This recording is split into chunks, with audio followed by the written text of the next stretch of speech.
Good evening, everyone.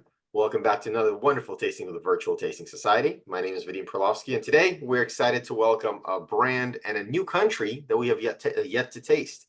So as you know, I've made it a point to try whiskey from every country that makes it. So now we are tasting Denmark. Some of you remember Stauning was called out. Last time we tasted a Swedish whiskey, Mackmyra. I think it was Mackmyra. The rep from Mackmyra said, "Hey, there's an amazing brand out of Denmark. You guys have to try." And I was like, "Hey, coming in next month. There you go." And here we are. We're super stoked. We have a couple of Danes in the room. Henrik was nice enough to donate a bottle to add to our lineup. So we not only have 6, we have 7 expressions to taste today. So that was the surprise, Chris. The one we're tasting is the Heather Smoke. Heather Smoke. There we go. Oh, beautiful. Yeah. An old bottle then, huh? I guess so. Yeah. He said he had to represent his country and share something. So, well, yeah. Nice. No, that's great. So we're excited. We have 7 samples in front of us. Do you want to tell us what order you would prefer for us to taste so we get the best experience? Yeah, I mean, my general thought process is start with no peat and then move into peat. Okay. So I would stick with rye expressions first, probably our core range rye, then probably Bastard, El Clasico, then the single cask rye from you've got a cat on your screen. Yeah. That's awesome. Then probably the cask strength rye from First Fill Spirits. And then I would go. Wow, I'm excited for that one. Yeah, then I would go into Chaos, then Smoke, and then probably finish with the Heather. Perfect. Man, these samples look great. Thank you, Jane, for your assist on this. These are awesome. All right, that sounds like a fantastic lineup. We're super excited to taste core range, a bunch of limited editions, bottles that are gone, and a pick from our friends at First Fill Spirits. They're awesome. So yeah, all that said, welcome everyone. Welcome, Chris. Thank you very much for being here. You want to introduce yourself, introduce the brand, and just the floor is yours. Awesome. Well, thank you very much. My name is Chris Berry. I'm the U.S. brand ambassador for Stauning Whisky here in the United States. That's repetitive. But the brand itself started in 2005, 2006 in the backyard of some 9 friends who decided to start making whiskey together as a hobby project. And since then, it has grown into an international brand. Due to the fact that it's currently about 3 a.m. in Denmark, none of our founders were able to join, but a couple of days ago, one of our founders, Lasse, shot a video that's going to give you guys a virtual tour, if it will, of our distillery. So actually, I think probably the best way to start this is to queue up that video, and then I'll take over from there, and then we'll get into actually tasting whiskey. Cool. Let me see if I can share the video in the most proper way possible. Perfect. Share advanced. Nope. Share.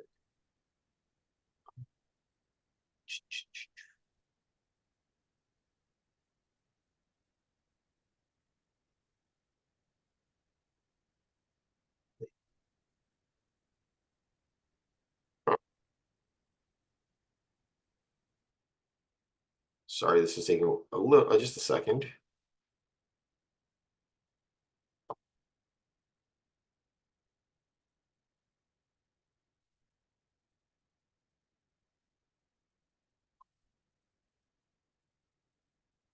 Say other things. I'm making this happen. All right, so some other things. We have been up. This looks promising. On support. Great. All right. Well, then I'm going to display the video and share my screen. Does that work out for everyone? Yeah, it's great. Let's try that.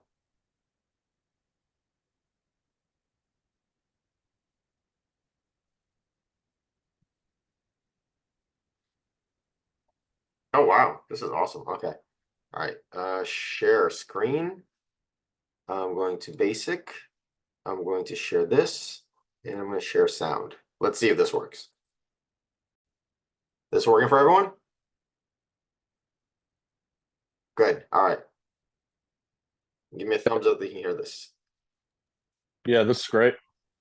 Or I mean, I can hear you.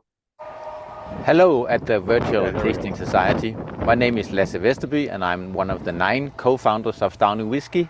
I'm one of the floor engineers and on a daily basis I'm the CEO of Stauning Whisky.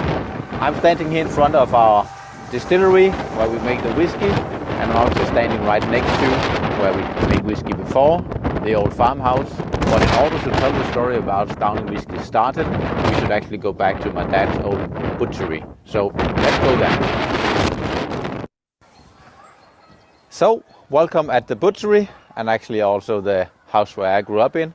It's behind this white door that the first distilling was happening in Stauning Whisky. So let's go in and have a look. So yes, this is a butchery where my dad used to handle and operate with meat. So in here was the place where the very first distilling was happening in Stauning Whisky.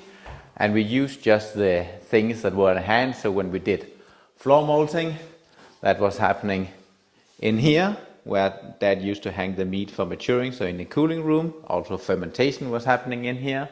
When we were drying the grain after the germination on the floor, it was happening in the fire oven where he smoked the bacon or the smoked tenderloin and made smoked meat in general. So this is where we did the smoking of the barley or the rye. And actually when we did milling, we used the meat grinder over here for milling it. And then just in this room, there were 2 pot stills, 200 liters and 400 liters pot stills, and just met up, have fun, because it was just the plan to have a new hobby. But rather early in the project, we founded in 2005, but already in 2006, after the first distilling, we had the appetite for more. So in 2007, we bought the farmhouse and started to make kind of a real distillery. So let's go back to the farmhouse. So this is just outside the farmhouse where we had the second distillery, which is now used as the visitor center. So we have a shop and the tasting room is in here. So let's just go in and see how we used to do it. So in here we have the shop now, and this is where the distilling and the mashing and fermentation was happening. You can see over here we still have 2 of the 5 pot stills we used to operate when we were in here. And further down we have a very unusual mash tun, because when we did mashing, we also did mashing of malted rye, and that's really tricky. So we have our own invention in a horizontal rotating filter drum, same principle we use in the new distillery. And here down at the end, they're used to having a lot of fermentation, but now it's been turned into a listening room with a turntable, so you can sit here, relax, and enjoy some nice music and enjoying a whiskey. And if we just go around the corner here, we can go in here and see where we used to do floor malting, which is now one of the tasting areas, but originally this is where the grain was laying during germination. And over here we had 2 floors. Over here you see a grain turning equipment, our own invention on how we can turn the grain so we can have the floor malting without getting a monkey shoulder. But this is at the farmhouse. Now we're operating in the new distillery. So let's go see the malting, the mashing, fermentation and distilling. So welcome to the malting site of Stauning Whisky. This is where we do all the floor malting. Every single grain used in Stauning has been malted and using our own floor malting. We have 4 floors operating in here, where we can make we have normally 12 tons on each floor. We can have up to 15 ton. And this is how we do 4 batches a week, and it's a special setup, its own setup. But for us, it's very important that every grain is floor malted, because it really adds to the flavor and the complexity of the whiskey. And I think maybe in the back you can see one of the grain turning equipment going slowly in the opposite direction, slowly turning the grain to make sure that it have an even moist content, and also it has the same temperature in all the grains, so we have a nice even germination during the floor malting. And I'll just move over here so we get a little closer to the piece of equipment. This is on a break now. So this is how it actually looks, the grain turning equipment, which for us is nice. It's now being copied and inspire other distilleries for starting to use this type of equipment, so they are also able to do floor malting of their rye, barley, and whatever they're using. So this is one of the floors, and again, 4 of them. After germination, 5 to 6 days, depending on if it's rye, it's barley, it's been moved into this equipment and then moved in to the kiln where we take out the moist, and if we make the smoked version, that's also where we add the smoke. But let's have a look. So in here behind this, and very tricky to see, window, we actually have some grain. I'm going to see if we can see better in the second window. We have 2 kilns. This has a window at the end, so maybe you can see they have some grain lying in there, and this is where we blow the air through and extract the moist and dry the grain down after the floor malting, and have a product that are ready for massing. And this is also where, when we make the smoked version of a Stauning whiskey, it can be rye, it can be malt. When we make a smoked version, this is also where it's happening. Then the air is blowing through, the smoke is blowing through, adding the phenols, the smoky flavor to the grain before we start the drying process. So these are actually the malting in Stauning. From here it goes on to malt silos and then into massing. So let's go to massing. Up here you can see the malt silos, and actually over here, the brown one, that's where we do the smoking. When we do the smoked version, we burn Danish peat and Danish heather. But let's go into the massing.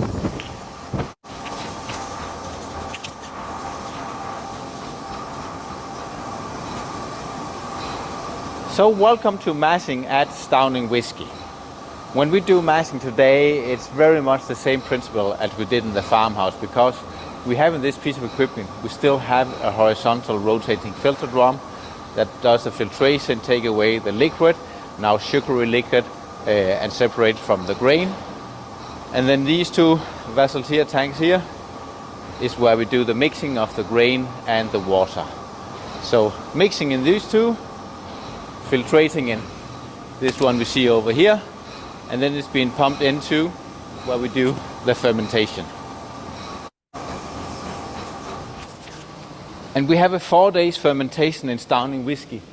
And I do believe that down here, maybe you can hear it. It's not easy to see, but this is being pumped in today. I think this one over here is probably more interesting because this was filled yesterday. The yeast was added, and then you can see today a lot of activity is happening. I'll see if I can film it for you. So this is the alcohol being made in Stauning. After a 4-day fermentation, we have a wort of about 7% of alcohol, which is now ready to be distilled in our still house, our 24 pot stills. So let's go to the still house.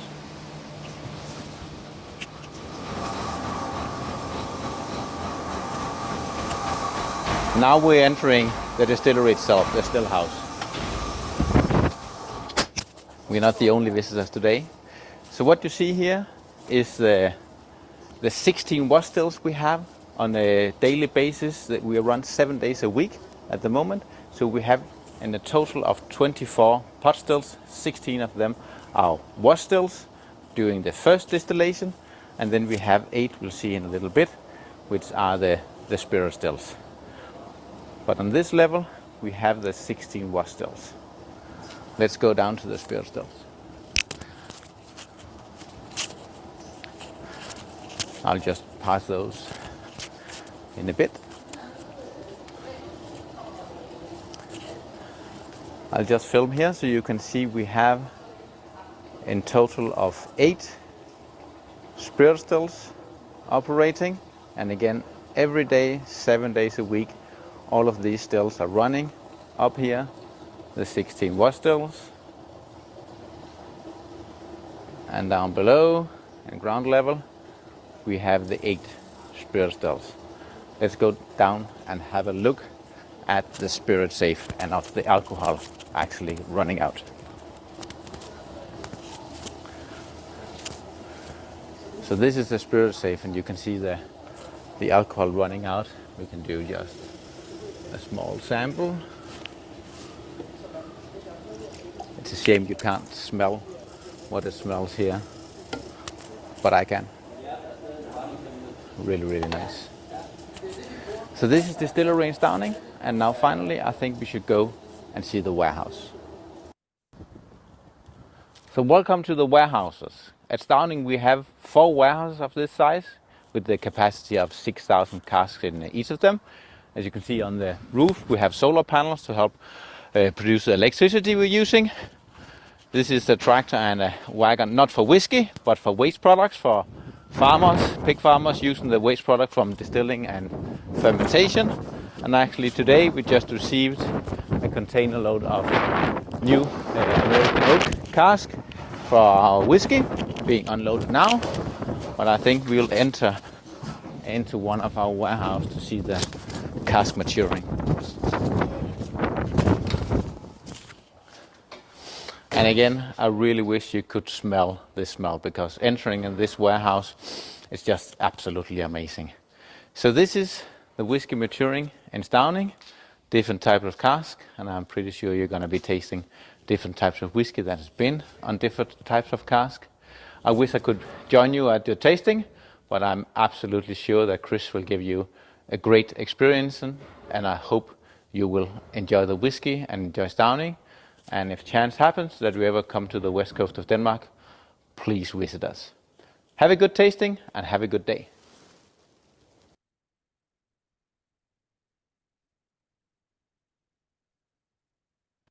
That was awesome. Are you kidding me?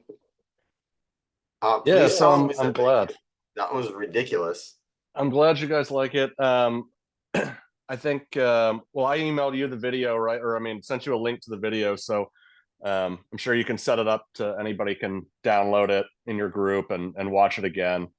But yeah, like, so I think one of the best ways to experience our whiskey is to know the place that it comes from and know, the people that are making it, why we're doing what we're doing, how we're doing what we're doing. And I feel like showing the distillery is probably the best way to do that, right?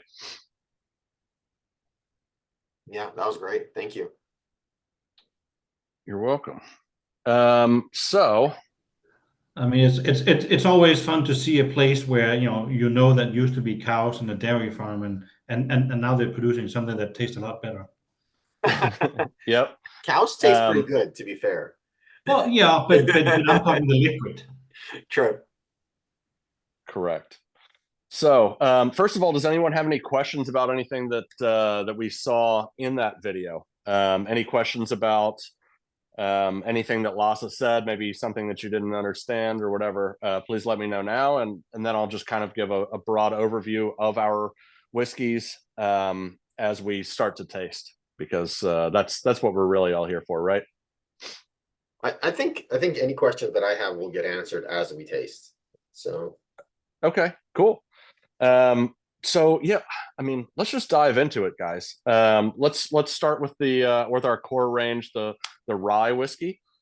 So as you heard from Lasse, all the grain that we use at the distillery, be it rye or barley, is all 100% floor malted.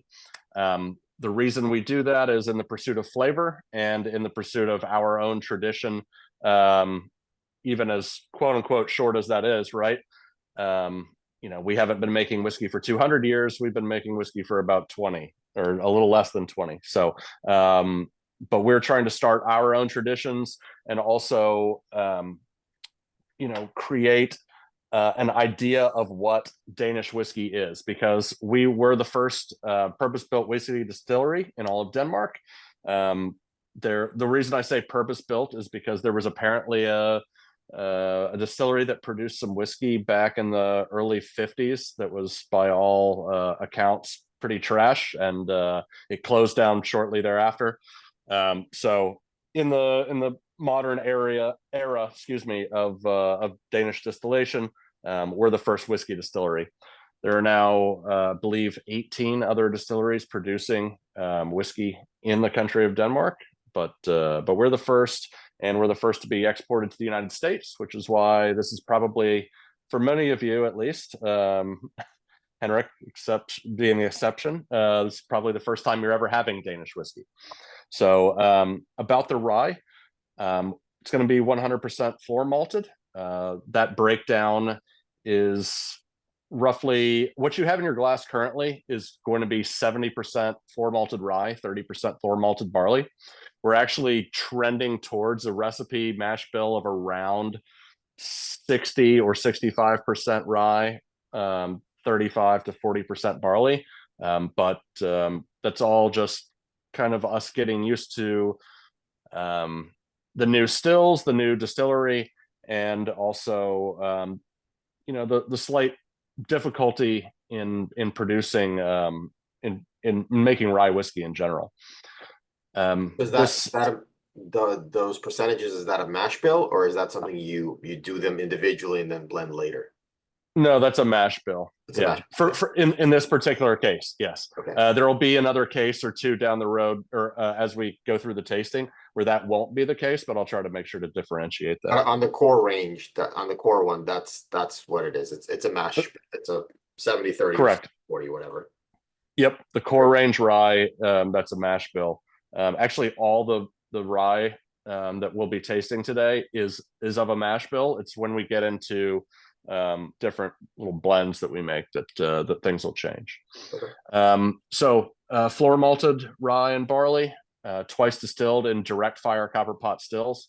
I'm not sure if Lasse mentioned that, but we do all of our distillation. All those stills are direct fire, so a lot more heat than you can produce with a steam jacket.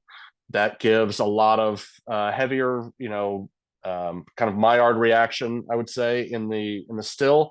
You get a lot of toasted notes, a lot of richness, and then obviously being small pot stills, you get a lot of heaviness as well. This rye is then aged for 3 years in new American oak.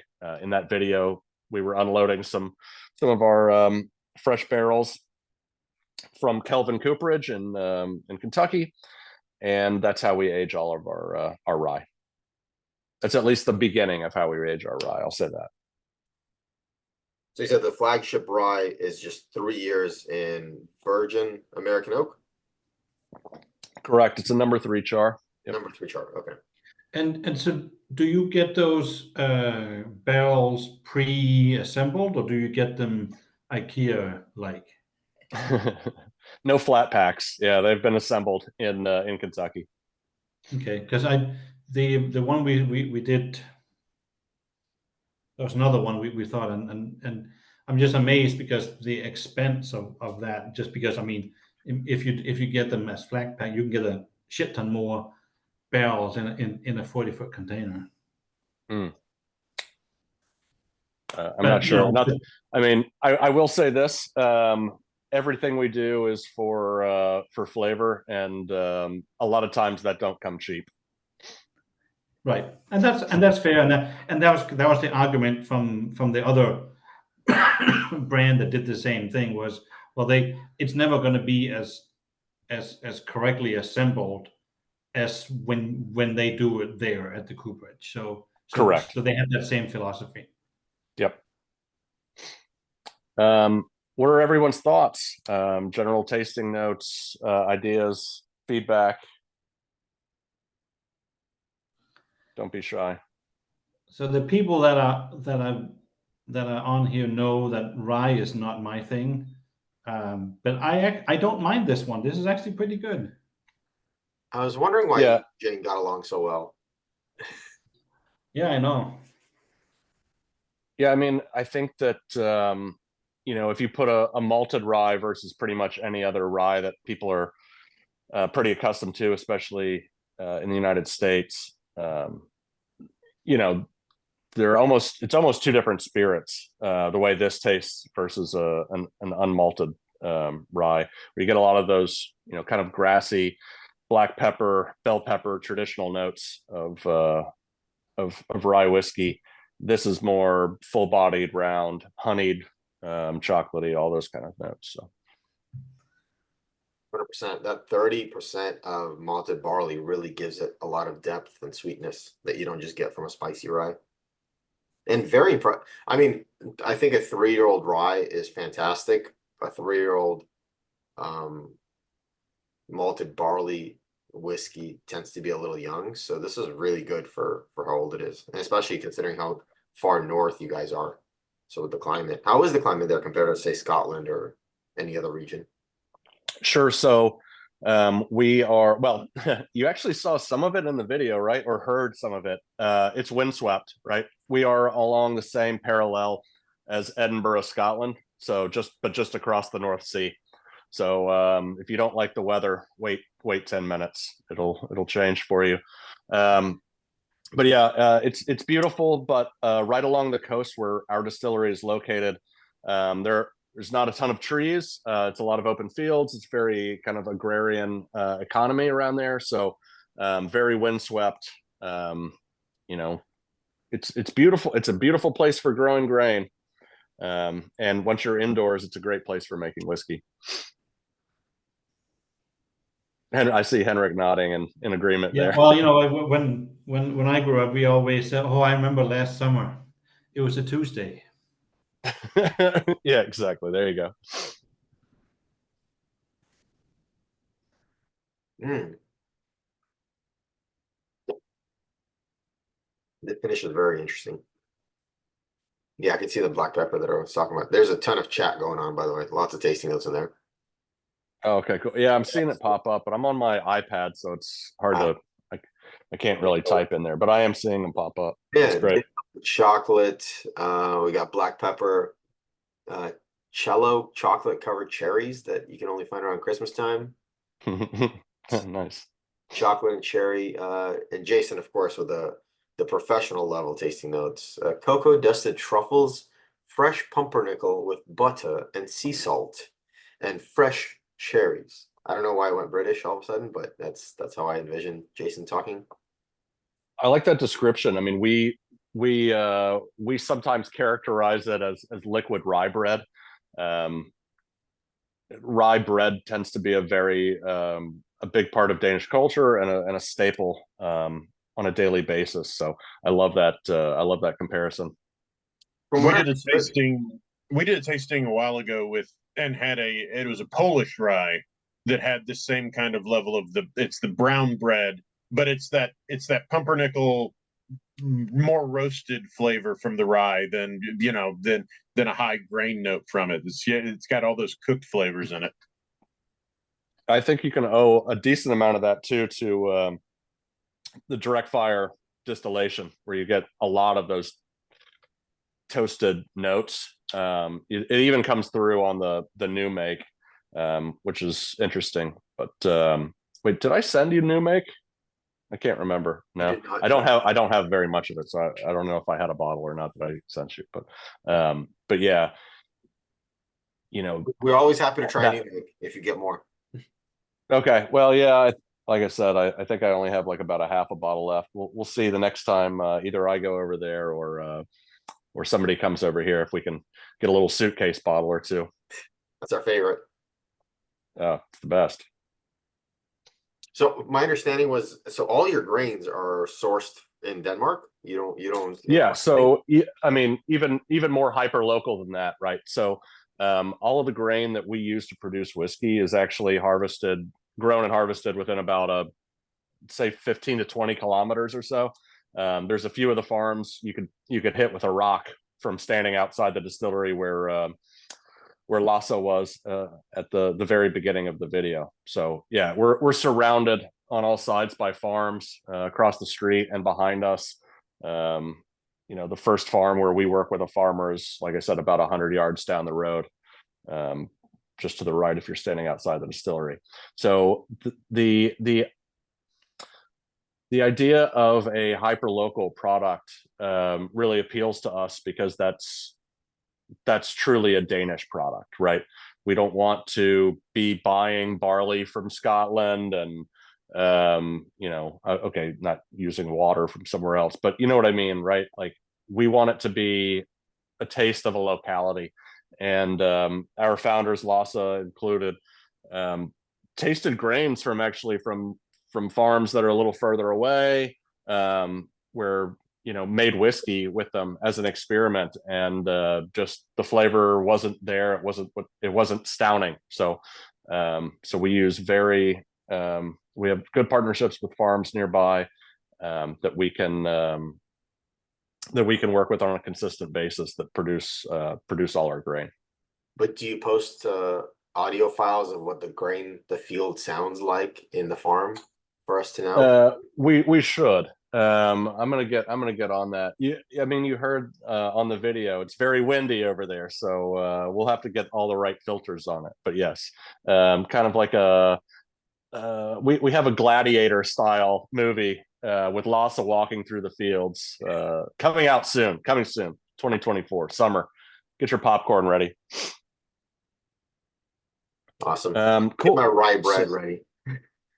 What's that? I'll get my rye bread and herring ready. That's right. Oh man, I eat like a king when I'm over there. I love it all. Do we want to talk a little more about this, or do we want to go to the next one, which I would suggest as the bastard? Bastard. Let's do it. With the laws there, so you've got a 3-year minimum, and is there any limitations on what kind of casks? No, so that's the thing. There actually are no laws in Denmark, really, in terms of making whiskey. The 3 years, so essentially the same way that the Nordic Food Manifesto came out in 2005 and kind of reshaped, 2003, I think, reshaped Nordic cuisine in a certain way. Some of our founders have been sort of trying to put together a Danish whiskey manifesto that really lays out okay, these are the things that you need to do for your whiskey to call it Danish. And we're working with the government to try to figure something like that out. So the 3 years is actually a self-imposed thing. It's not really, that's just kind of how our founders like our whiskey. A little bit of a marriage between what you get out of a barrel and what we do in the distillery. Okay. Cool. So whiskey number 2, like I said, I would suggest we go on to the Bastard. The Bastard is our rye, produced in the same way as the rye you just tasted. Everything is the exact same, with the exception that after it comes out of new American oak, instead of getting proofed and bottled, it actually spends another 6 to 8 months in ex-mezcal barrels. So that's what the Bastard is.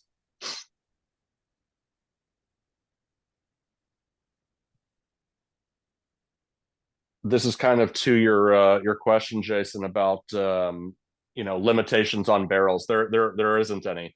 In fact, we've got I dare say thousands of experiments in different types of barrels. I've tasted whiskey that we have aging in Tabasco casks, balsamic vinegar casks, cherry wine casks from the south of Denmark.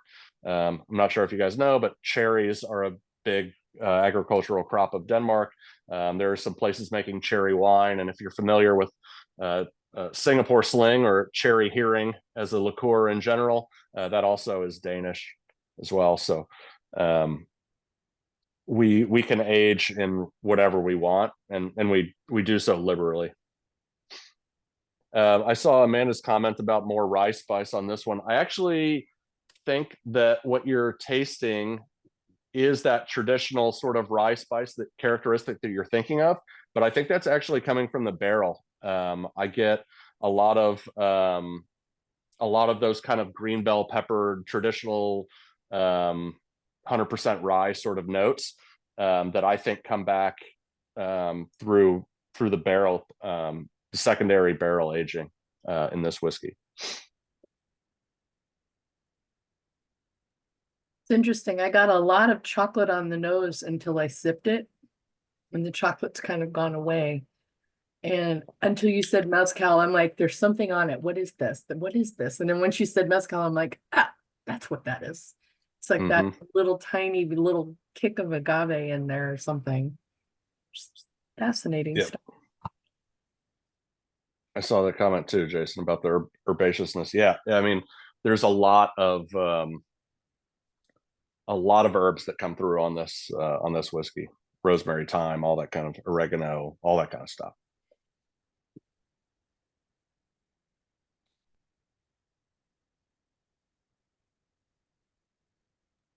You guys have a lot of other things growing around the farms, like not just the rye, but other things that are contributing to some like little sense of terroir.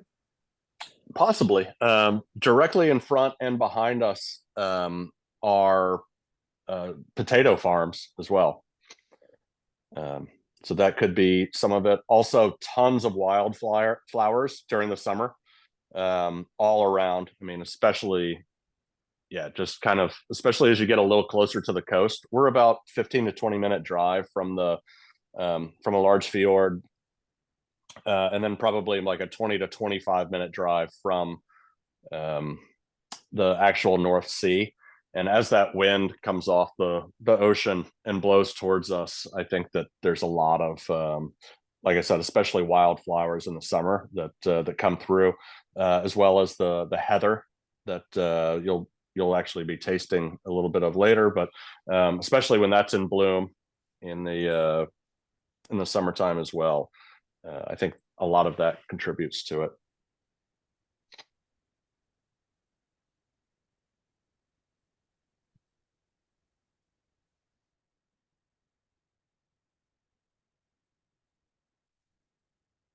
There is almost a floral note on this somewhere in the mid palate. It's kind of surprising, but that's partly why I asked about terroir, just because it's got a lot of different things going on that I was not expecting. So listen, I agree. I think that you'll find a lot of floral notes as we go through tasting through our entire catalog, especially when we start getting into the smoked stuff. I mean, that's what I'm drinking now is our smoke, and there it is. And I get elderflower and all kinds of stuff. Like it's awesome.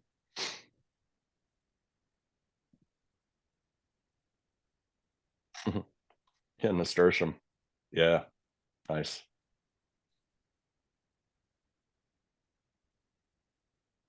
And so we're looking at the same, so Yeah, about 3.5 nailed it. years and the same mash bill as the rye.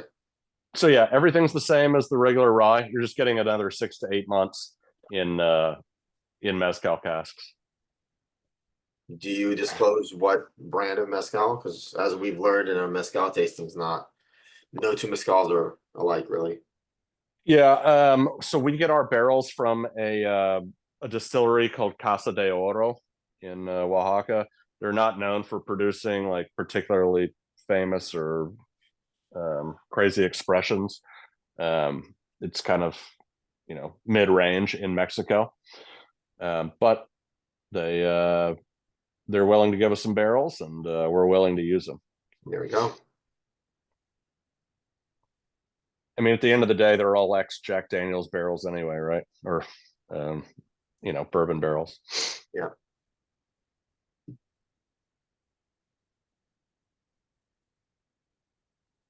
Not nearly as smoky as I would have expected. You were right to put it towards the beginning, yeah. Not that I doubted you for a second. I have tasted these whiskeys a few times. Just a couple times. Yeah. So I'll say, I mean, I'm not a tequila or a mezcal drinker, and it became too sweet for me. I definitely prefer the regular rye over the bastard. Yeah, that sweetness does come Yeah. through, especially that Mhm. agave note comes through, especially Yeah. like real early palate. Right. But you know, this one is a fan. Yep. We make whiskey, you know, if you taste all of our whiskeys and don't like any of them, you may not like whiskey. Hey, it'll be boring if we all like the same stuff. No, absolutely, absolutely. No, I don't take any of that personally. Everyone's palate's different, and that's the beauty of it. That's the fun of actually doing something like this, where you get to taste everything side by side. That's when you really know like what you like. You get to really dial down into what are the things you enjoy out of your whiskey, and pick that out.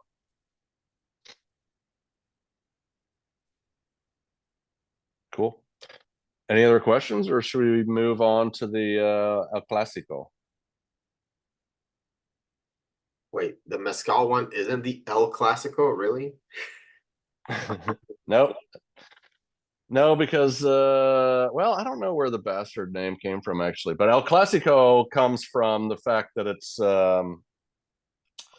actually aged in ex Spanish vermouth casks. So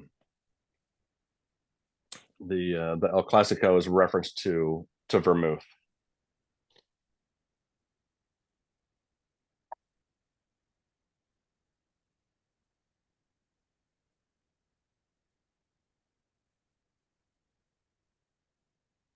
I'm not sure I would have pegged it as vermouth, but then when you say that, it's like that note is definitely there on the nose. For sure. Did anyone else get cat hair in their whiskey? Or is it just me? I don't have a I think cat. that was just That's you.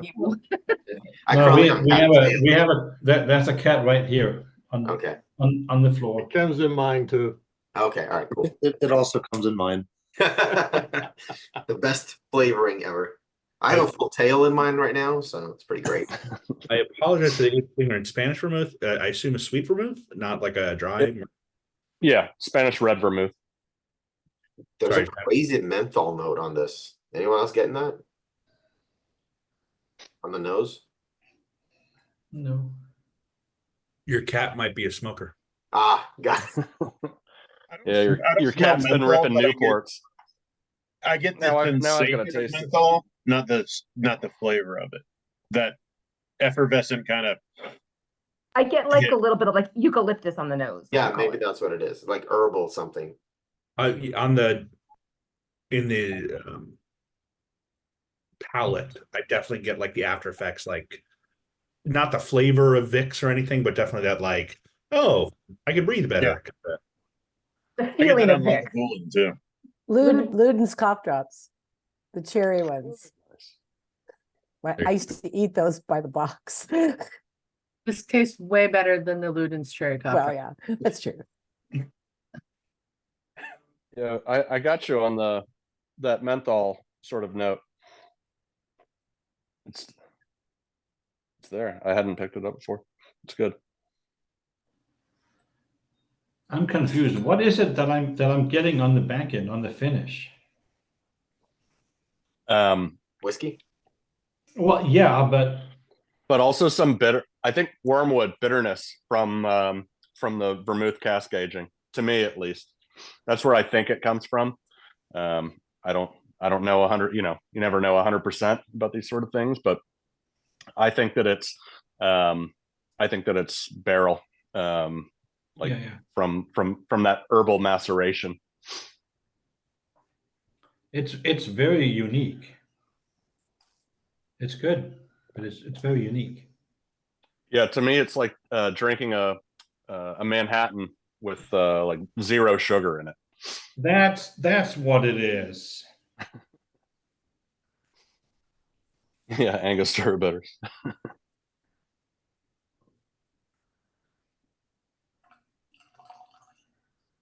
Definitely sweet.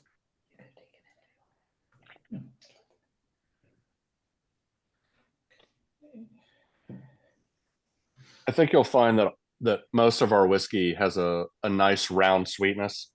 That goes to floor malting process, that goes to small copper pot stills. It goes to direct fire. It kind of speaks to all three of those like main core tenets of how we produce whiskey. Just a lot of natural sweetness. I don't know if I mentioned this or not, but we don't chill filter anything. We don't add anything to anything, right? Like what we make is what we get. There's nothing added there. Is this the same mash bill? It is. Yep. How long was it in the vermouth casks? Again, about 6 to 8 months. Or this one's more like 5 to 7, depending.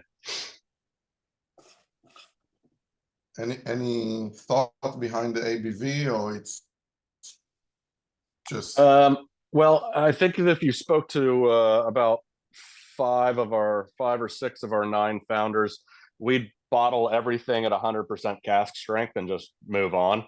But we're trying to strike a balance there between obviously making something that a lot of people can enjoy. So we do tend to bottle at a little higher proof than American whiskey and Scottish whiskey is traditionally bottled at. So really, no, it's just a choice, just where we like it. I know that's not a super sexy answer, but honestly, the answer to like most of the questions about what we do is just because that's the way we like it.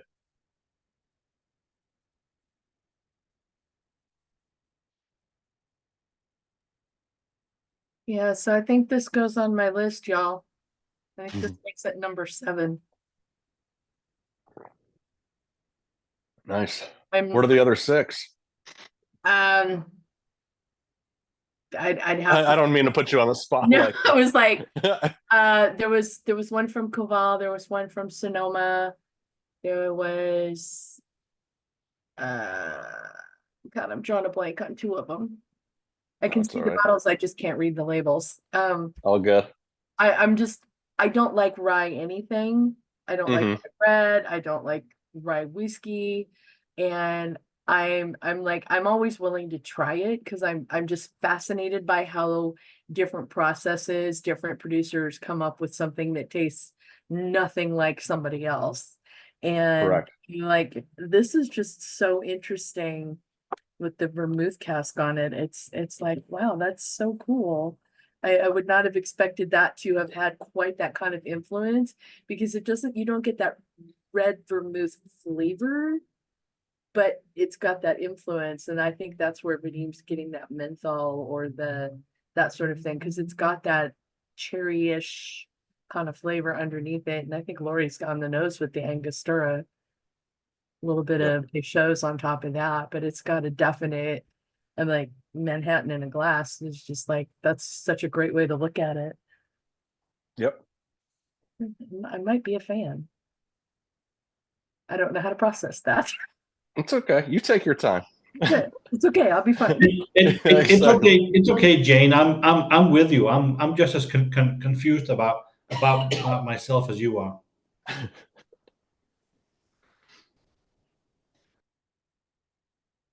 Cool. Well, I think the next one up would be the single cask from Holly from First Fill, right?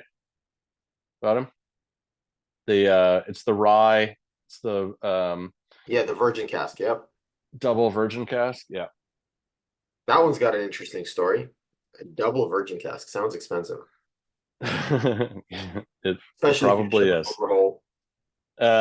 So I don't know if Holly's in New York, right, or in the city right now, down at our friend Mike's bar called Travel Bar. I don't know if you guys are familiar with it at all, but it's Heard of it, yeah. a great whiskey bar here in New York. But Holly, for those of you who don't know, runs, she and her partner Charles run First Fill Spirits, located in Saratoga Springs, New York, just about 3 hours north of me here in the city. They've been a great partner with us. They were one of the first stores, or maybe the first store. If she was here, she could correct me.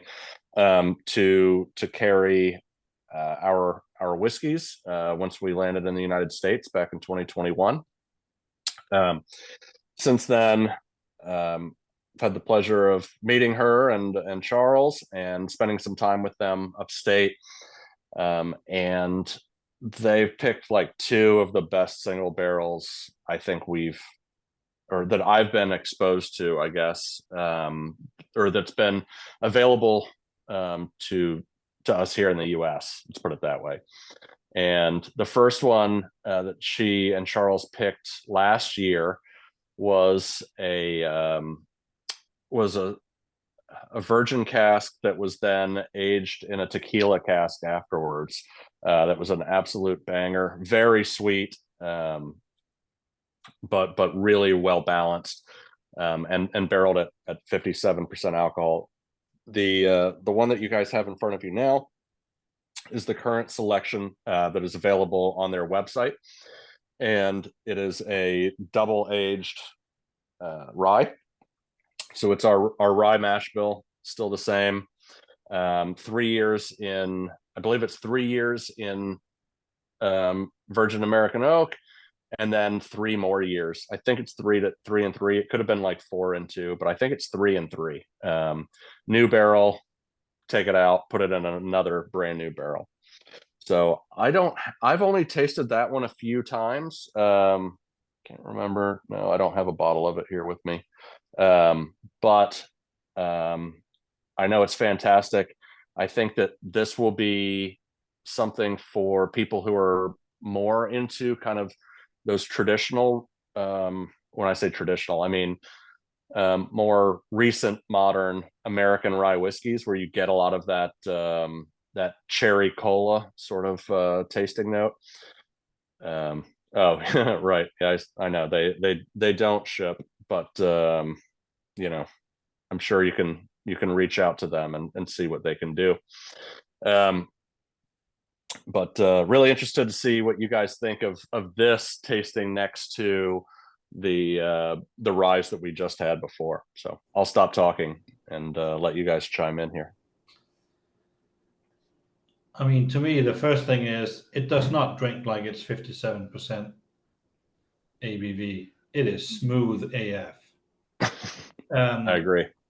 But because it's 57%, I added a couple of drops of water just to try, and wow, it just explodes. And again, I'm not a rye drinker, but this is really good. You said it's as smooth as a fjord? Yeah, yes. That makes sense. Yeah, it's a traditional Danish saying. Yep, exactly. The nose just evolves every minute it's in the glass. It's just different. By the way, Golan won't let me lie. I think I bought one of the last 2 bottles from the first cask, from the tequila cask. Oh, you did? Okay. Yeah. Yeah, I've only got a little bit left of that, and I gave my last one away to a friend of ours in DC. It hurt a little bit, but he's good people. I hope they enjoy it. Mistakes were made. Well, like I said, luckily I'm looking over at my bar card. I've still got a little bit left over of that one. In fact, I might have to join you on this. Yeah.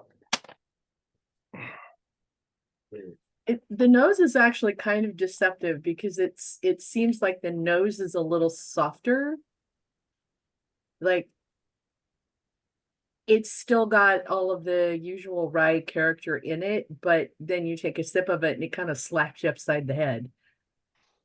I like this to a point. It's kind of stunning. It's really, the flavor is so interesting. Kind of It's pronounced Stauning. Stauning. It's Stauning. That's it. No, they have a really amazing palates out there, and they're good people for sure.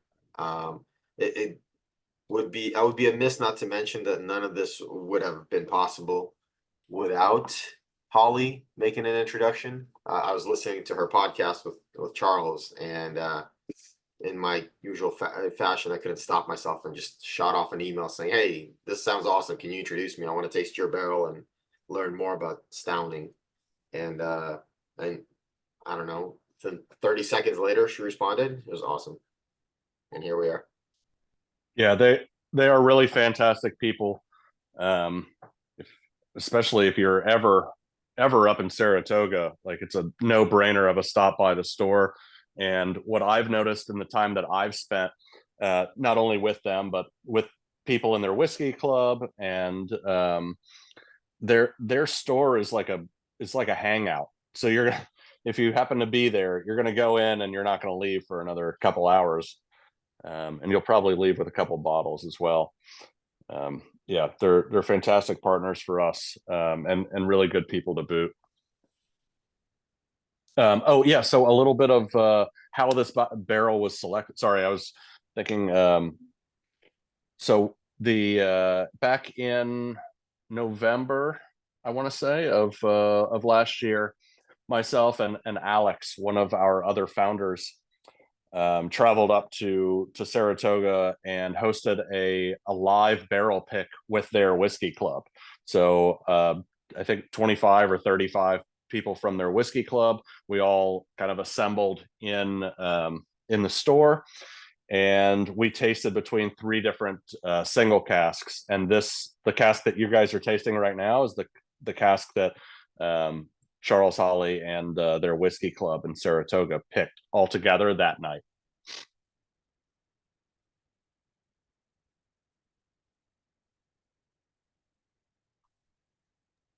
That's so cool. I just did a couple of drops of water like Henrik suggested, and I got the weirdest memory of my grandmother making pumpernickel toast with apple butter on it. And that's kind of that flavor that I just got out of it. It was the most bizarre thing. It's surprising.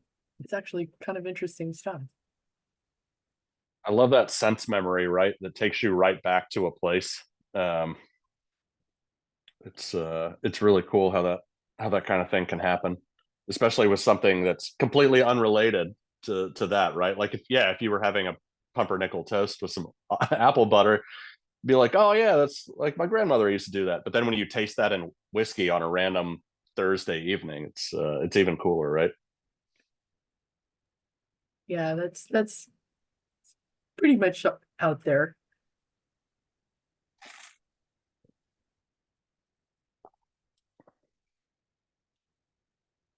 No.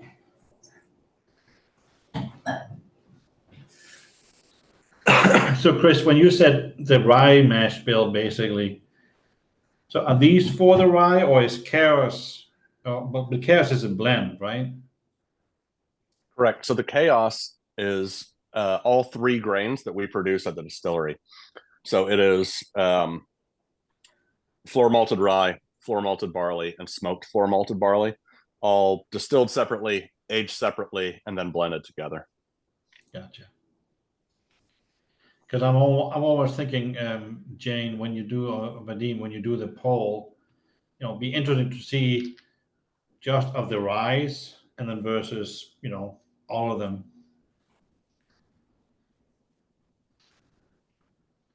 I may be able to do that.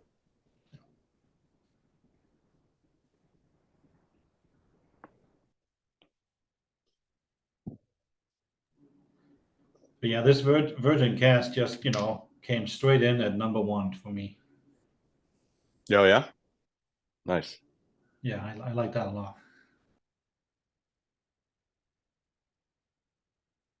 We're converting you to being a rye drinker.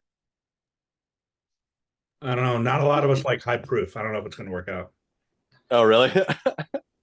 Well, the good It's, thing is you can always add water to it.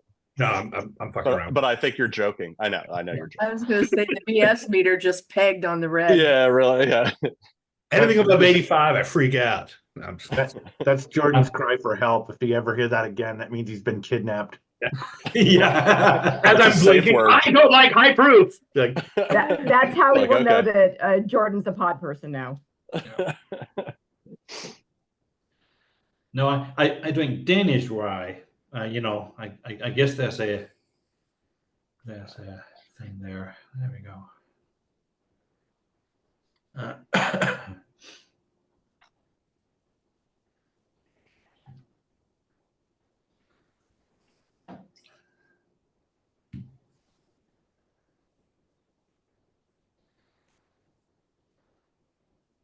Well, it's just about all the votes. Chris, did you vote?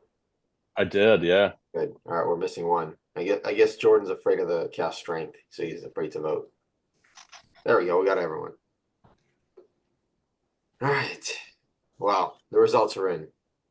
What do we think won that one? I think the glass that's in your hand won that one. Yep. Yeah, the cast strength one took it by a landslide. But to be fair, the Classico and the rye, the official the classic rye actually took a couple votes too. So that's pretty impressive. All things Yeah, considered. that's cool. Yeah.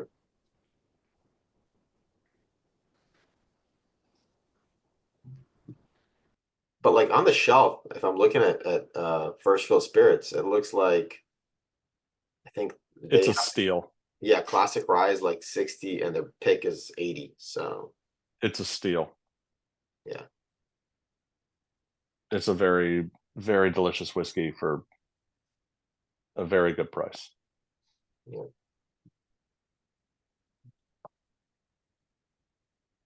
I've bought it was funny. So like I said, Alex, our founder was up there with me, and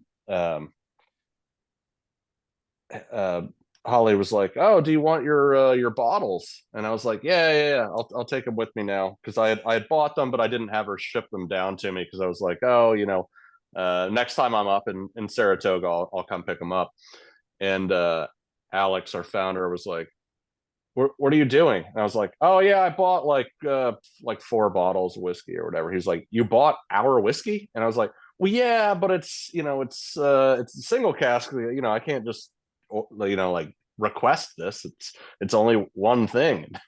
He's like, "All right, that makes me happy that you're buying, you're actively buying our whiskey." I was like, "Yeah, I mean, it's really good. I want to drink it."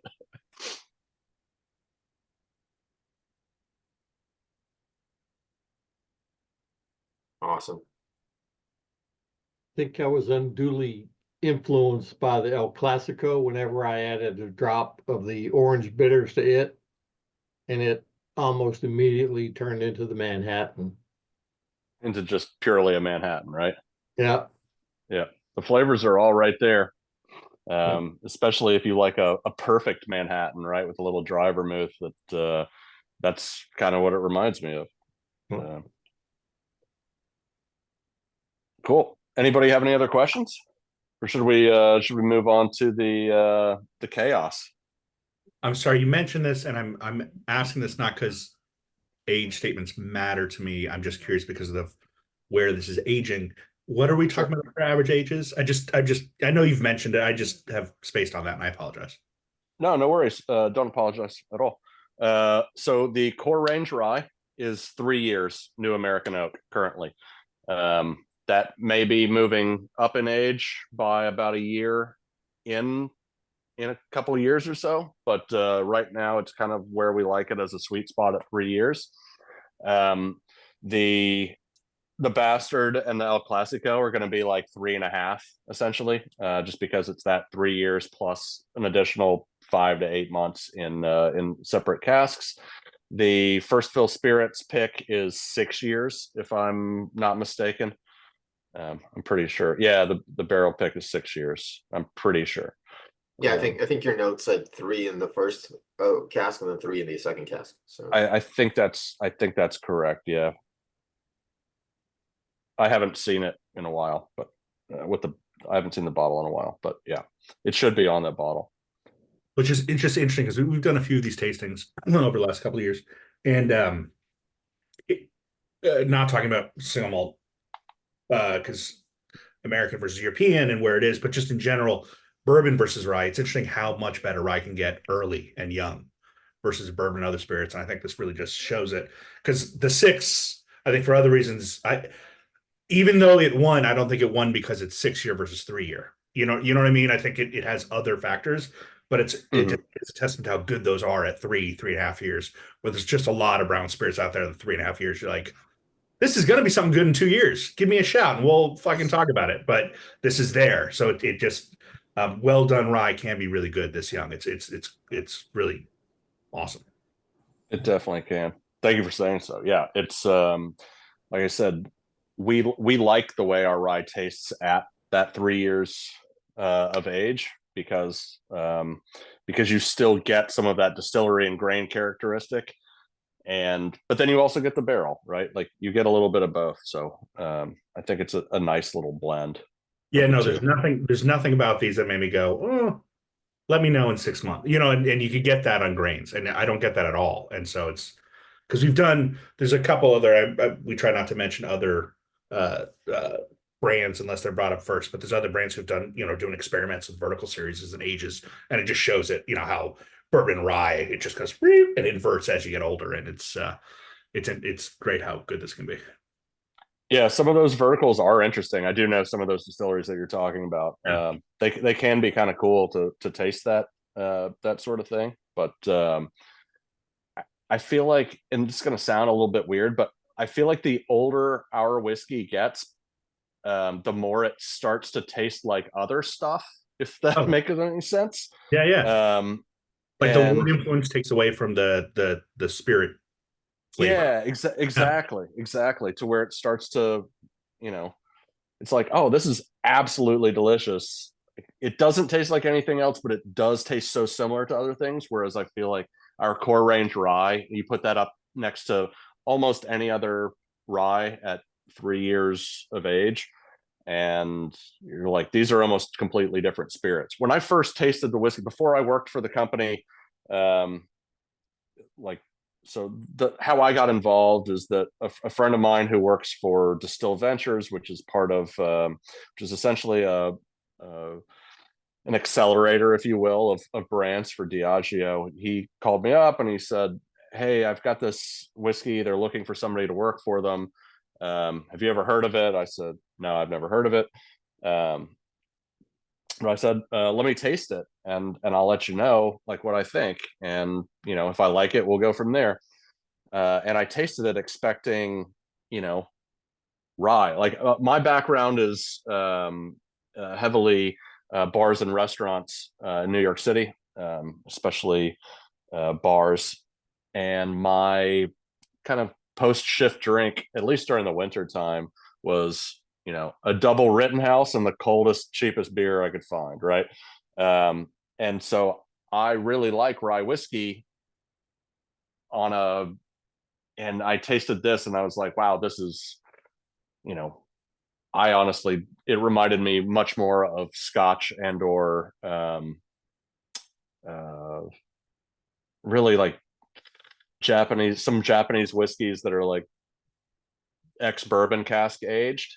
That's where my mind went immediately when I tasted it. Just because it's such a rounder, sweeter, full-bodied flavor than most ryes that I'm used to.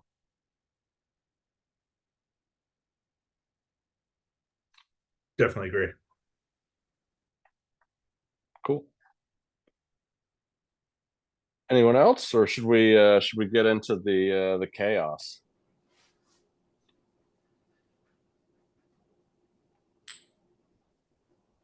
Stauning eller chaos?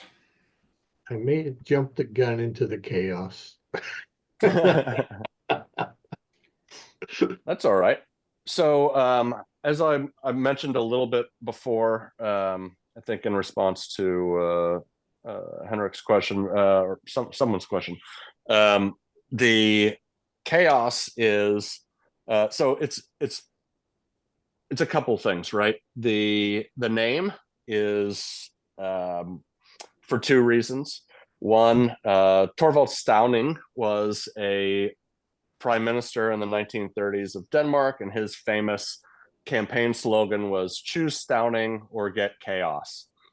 Stauning is also the name of the town where several of our founders are from, and nearby where our distillery is located. And it's also the name of our whiskey, or our brand. So when the idea was to take all three grains that we produce at the distillery, that's the floor malted rye, our floor malted barley, and then our peated floor malted barley as well, and make them into a triple malt, if you want to call it that.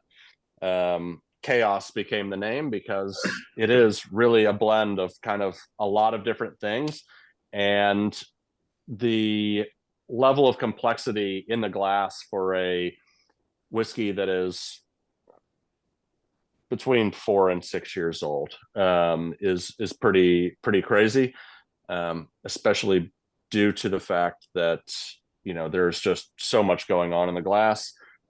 Flavors of rye, flavors of barley rounding things out, and then you also get that smoke kind of up front. For me, it's kind of like a kick of smoke up front, and then you get all those rye characteristics, and a lot of those traditional rye characteristics, at least in my opinion, come through on this whiskey, especially on the back end. But I'm interested to hear your thoughts as well.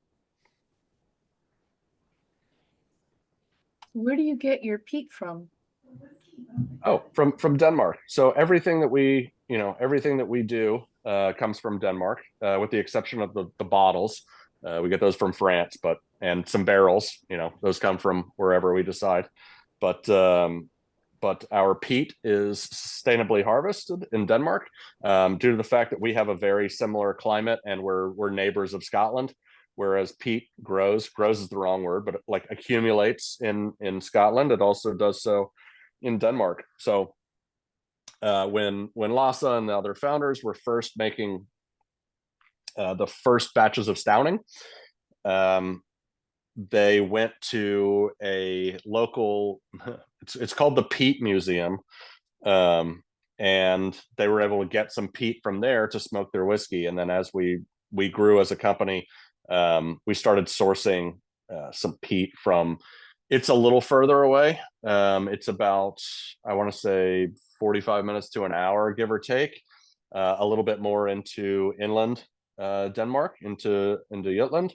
But yeah, it's also, I mean, it's very local by whiskey definitions.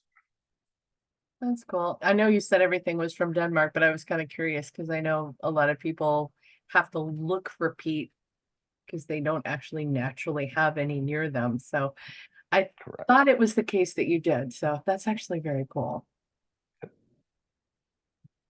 Yeah, we, like I said, that our climate benefits us quite a bit in terms of making whiskey, because especially rye, but rye has been grown and cultivated in the Nordics for several, at least a millennia or two, and so we're really proud of our grain and trying to use as many local products as we possibly can.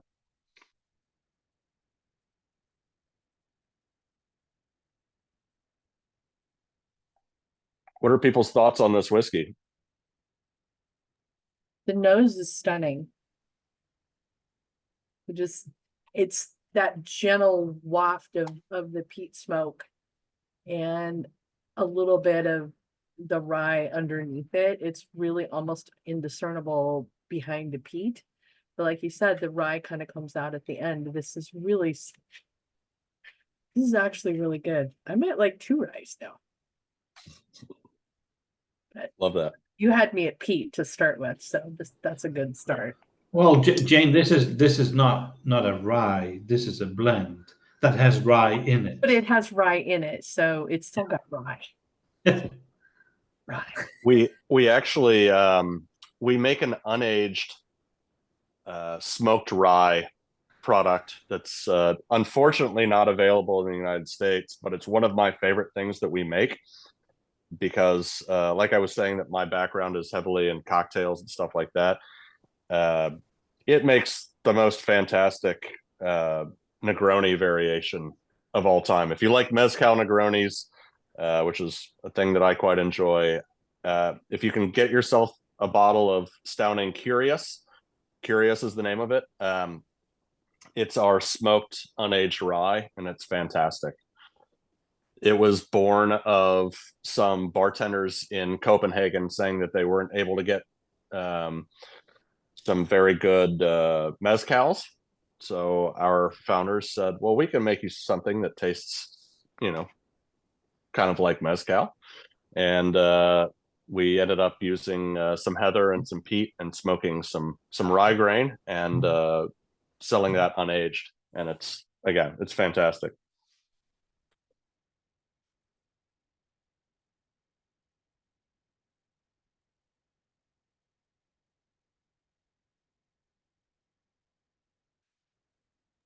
That actually sounds kind of interesting.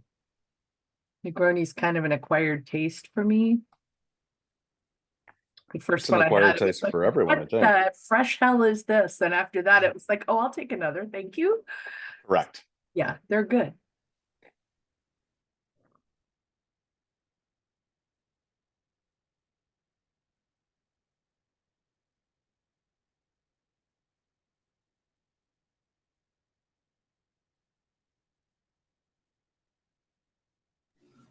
This one is weird for me. I think the rye and the smoke, it doesn't hit me right. I get that. I find this whiskey to be, well, what I found is it's a love-hate for a lot of people. And I think can see that. I think that's a little bit of a exaggeration, but Right. but I think that people tend to be either, oh, I really like the rye, or I like the single malt that's smoked, and I like them both. They're both great for their own different things. And then there are other people that are like, wow, this like hits kind of everything. And like I said, it's called chaos for a reason. It's chaotic. There's a lot going on the palate. Like things hit at different times, and it's there's a lot going on. So sometimes that's a little. Some people like things a little more straightforward, and between you and I'm one of them. So I really like. I like everything that we do, and I understand the reasons behind it, but I actually prefer our single malt to the chaos, for example. Right. Yeah, if I want that smoke, I think this one tastes more like it's actually the youth of the barley makes it taste like it's built for cocktails more, whereas everything else you could drink it neat or you could put it in a cocktail. This one feels more like it's set up for it because of that youthful, that raw barleyness of it is going to stand through in a cocktail more. It's funny you say that, because that's exactly what I tell people when they're tasting, especially at like higher end bars. I'm like, listen, if you want a whiskey that's going to like stand up in a cocktail in a lot of ways, like the chaos is actually the way to go, because it's got so much character that you can layer in other flavors on top of it, and it's not going to go away.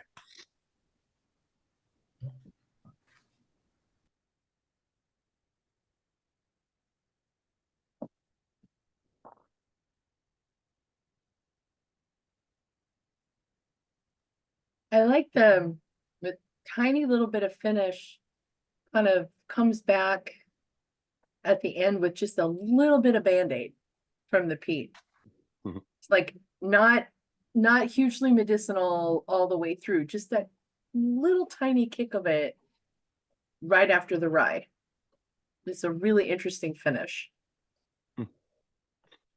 Now I'm going to have to taste it. I'm still sipping on the smoke, but now I'm going to have to taste that. Luckily, I have a pretty good supply. That's always a plus. Perks of the job. Is the same yeast used in all the fermentation? It is, yes. Because on this one, you feel much more vegetation and much more earthiness. For me, at least, like almost like a mushrooms. I'm with you on that. There's some forest floor kind of, kind of funk to it. Yeah.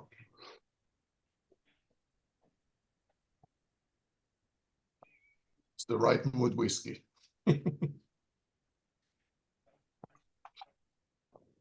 But it's and this definitely whiskey is going to change over time. as because this, like I was saying earlier, like other things are rise to a mash bill, right? This is to a flavor profile entirely. So it was born out of just experimenting, like what's the blend going to be, and it's going to change batch by batch, and over time as we get different whiskeys into the bottle. You've got a bunch of different barrels that are going into this, some ex-bourbon, some new American oak, some ex-fortified wine casks, port, and Madeira, most specifically. Yeah, there's just a lot going on in this whiskey. So the name basically is quite appropriate. It is. Yep. I mean, I joke around and say, you know, the best jokes are the ones that you have to explain, right? But to a Dane who, oh, Henrik got up, but oh, there he is. I mean, to a Dane, you know that Stauning or chaos phrase. So, but in the States, like none of us know that, right? But it would be similar to like I like Ike or something like that, where it's just a campaign slogan that everybody knows. So I feel like the Danes get that joke a lot better than we do, I guess. You agree? Yeah. Oh yeah, I mean, and as you said, you know, Stauning was, you know, way back in the day, right before I was even thought of. And yeah, Correct. no, I know that expression. That it's an expression that's used in semi daily life. Stauning or chaos, you know, Stauning or chaos.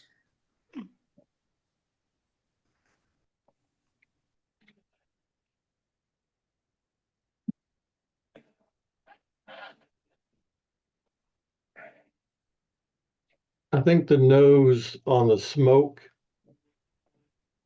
is doing crazy things to me because I get not just bubble gum, but the bubble gum that used to come in like football cards or baseball cards. Mm-hmm. I get that nose off of it for some reason. It's like, well, there should be nothing there that does that, but that's what I get. Wait, Tony, are you at one whiskey ahead of us? Are you on the Yeah, as smoke now? usual. Yeah, I'm Okay. on No, smoke. listen, no worries.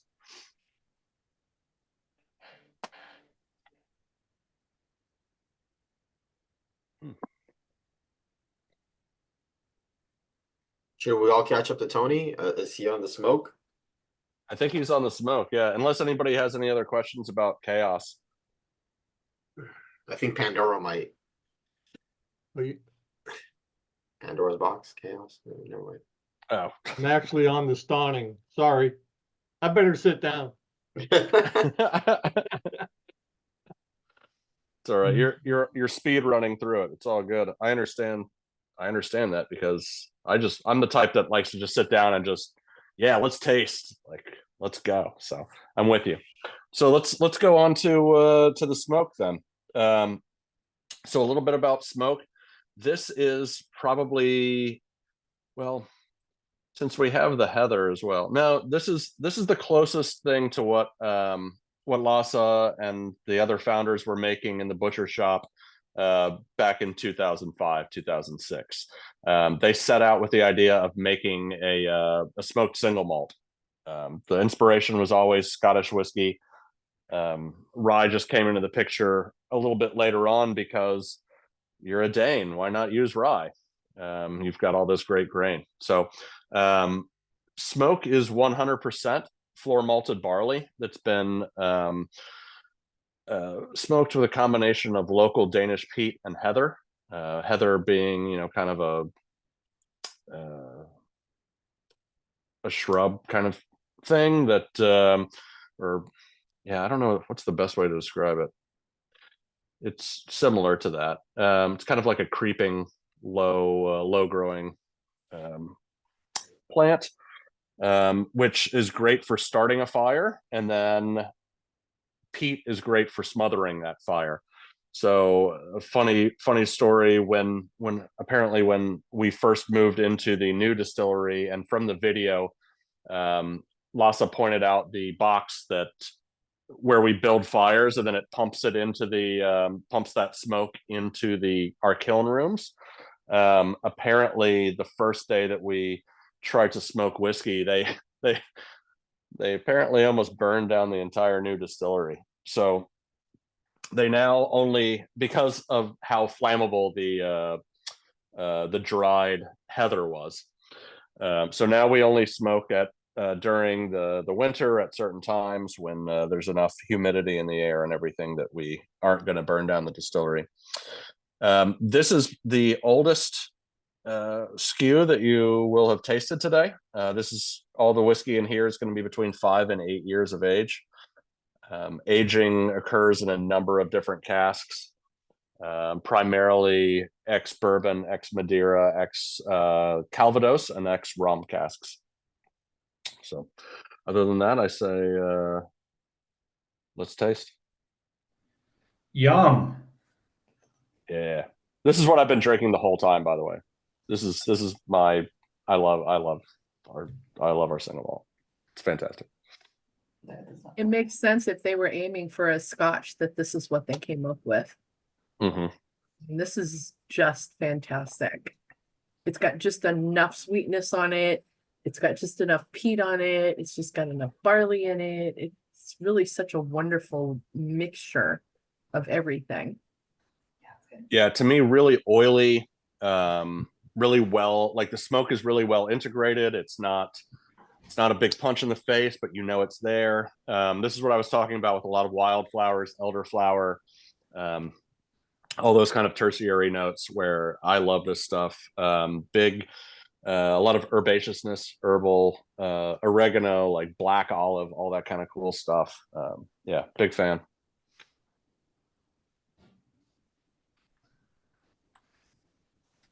I like how they're so experimental with everything, where they're just, it's not quite throw something at a barrel and see what happens, but it kind of feels like there's that kind of a little bit of that going on as well. But there is a little bit of that going on. Yeah. Nice. Yeah. Nice. I there really is a lot of that going on. I mean, we truly do experiment at all times. Our Stefan, our warehouse manager, he's my favorite person at the distillery. Reason being is because every time I'm there, he lets me drink cask strength whiskey at 9 a.m. when I'm jet lagged as hell and I need something that'll kind of make my meetings go easier. So he's a delightful human being, but in his office, he's got experiments. He's been with the company for 10 years.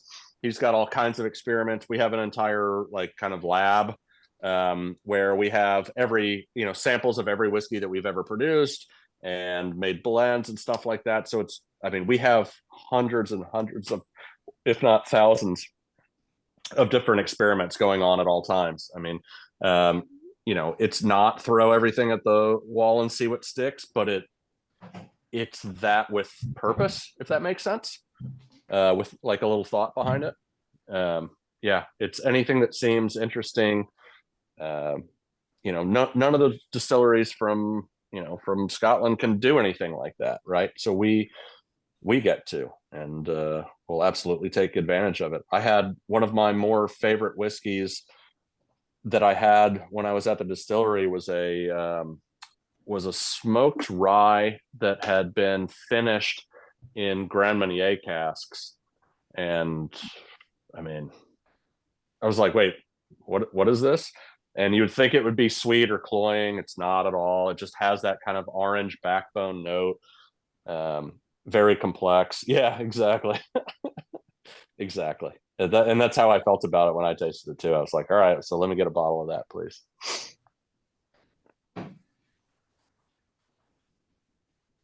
And this one too, the smoke, I feel, a drop of water just makes it even better. Yep. Really opens up. I'm a peat head, so but yeah, this one makes me happy. Yeah. So if you are, you're like on that Ardbeg side of things, Lafroig. Yeah. Gotcha. So the way I describe this is that this makes peat heads happy, I think. Right. It's been my experience. But it's also kind of acceptable for the peat curious, perhaps, because it's not like so intensely. Right. We don't go too hard to that medicinal side. You know, it's really well integrated. It's a little bit more like a beach campfire sort of thing than.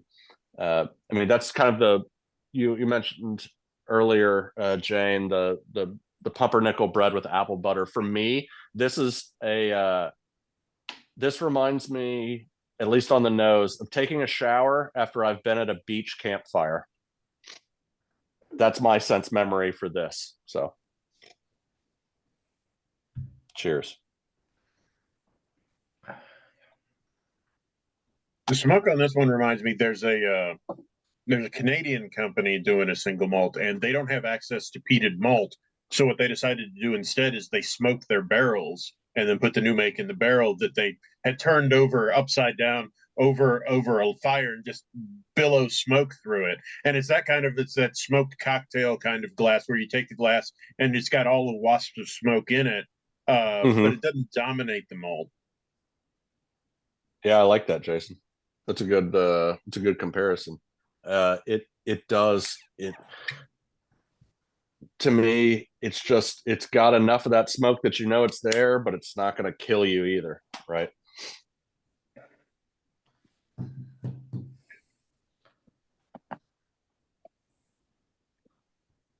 Yeah, I might need a bottle of this.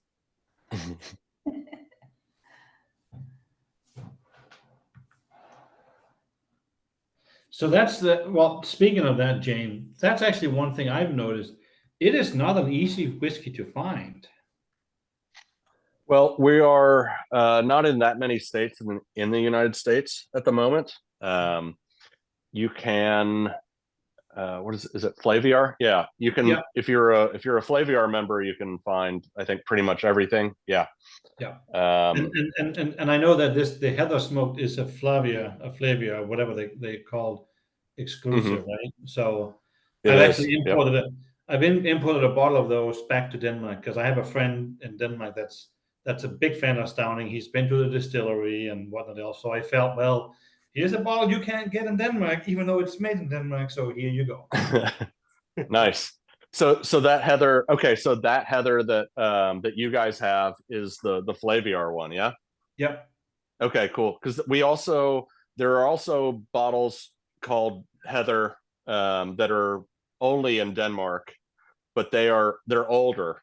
They're like, they don't look like our new bottles. They're the old bottling that was like a fully like dark or black bottle, glossy though, and with I think they're only available in 500 ml bottles as well, because when we first were producing whiskey, like we just didn't have that much, so we were selling in 500 ml bottles.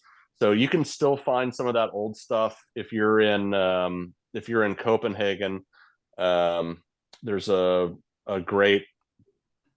really great liquor store called Yule's. Are you familiar? Yeah. So like, great store, great wine selection, great like crazy rum selection. Like, those guys are so cool. Like, they just have like all the good stuff, and they have a bunch of like old stock of ours that you can still find there. So some of our, like the original heather that was like made in the farmhouse distillery, like 2013, 14, you can still find over there. It's expensive, but you can find it. But here in the United States, a little tougher to find at the moment. We're working on that. That's part of my purview as the brand ambassador here, is to help launch new markets in the States. We are hoping I think all the bottles I bought on Flavia. You did? Okay. Yeah. Yeah. Then, I mean, that's the easiest way to do it, right? I don't know what it's like a membership. It's like $50 a year or something. I don't know. Yes, I forget how much but it's, it's basically, a quarterly sampling box, and then you get to pick a full bottle to go with it. And cool. 1 month, one quarter, I was actually able to get the Heather Smoke as my additional bottle. and the order I just placed this week was actually I could pick a bottle of Chaos, so I did. Oh, nice. I mean, unfortunately for you. Yeah, I know. I mean, and I already have one, so Oh, you do? So wait, you know. already had one and it's your least favorite and you bought another one anyway? Well, but No. It's say my less. people. Well bought. Yeah, well bought. Yeah. No. Yeah. That's all the explanation I need. I love that. And and now that Jane says she really likes it, maybe I owe her a favor. So we'll see. There you go. Love that. You guys have a cool little community. That's awesome. Well, it's cool is because Jane gets all the samples, and I live close to Jane, so instead of paying for shipping, I go over by her house and spend 2 hours chatting while I pick up my samples. That sounds good. I hope Jane offers you some jam or something. Oh yeah. I got some of her jam. Good. Man, these smoke expressions are much better than. I'm not a huge peat guy, and I'm really enjoying these. I don't know what y'all have done to me. This is terrible. Welcome to the dark side. We have That's control. right. This is the gateway drug. You're gonna be deep in the ppm game in like 2 weeks. Vadim, you thought you were teaching us. We were teaching you the whole time. The love of peat. Says the corn guy. Yeah, for the record, I'm a bourbon guy, but it's cool. Yeah, so if you're a bourbon guy, you probably enjoyed some of the rye expressions a little more. Yeah, is that factual or no? Make sure I'm not on mute. It's very interesting when it comes to me and single malt, because I think my second favorite is actually a good, really intense smoky a scotch.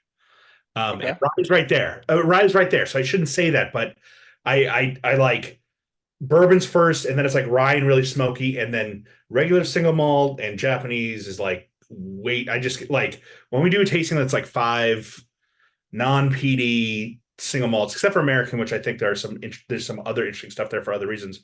By the fourth one, I'm just because like, the flavors are totally different. Yeah, I'm just not done here. But when it comes, it's like it's like my second favorite liquor is after whiskey is probably mezcal and gin. Like I like a punch, so I like when I get to a good smokiness, I'm like, all right, I'm down, but I got to be in the mood for it, if that makes sense. Yeah, no, gotcha. So do you like the he loves Malort. Who doesn't, right? Actually, no, it's weird. So which one's been your favorite then so far, Jordan?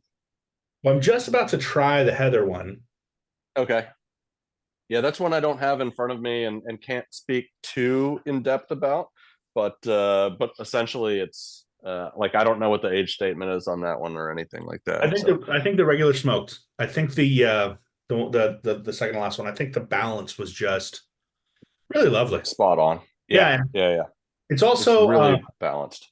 Some of the thing, like with some scotches, the thing is like, we've been doing these since COVID, and there have been times where we're like, one of the benefits to the pandemic is when it was like all shut down, we were doing shit with like master distillers, and it'd be like Sunday or Saturday, 2:00 for us, and it's like midnight for them.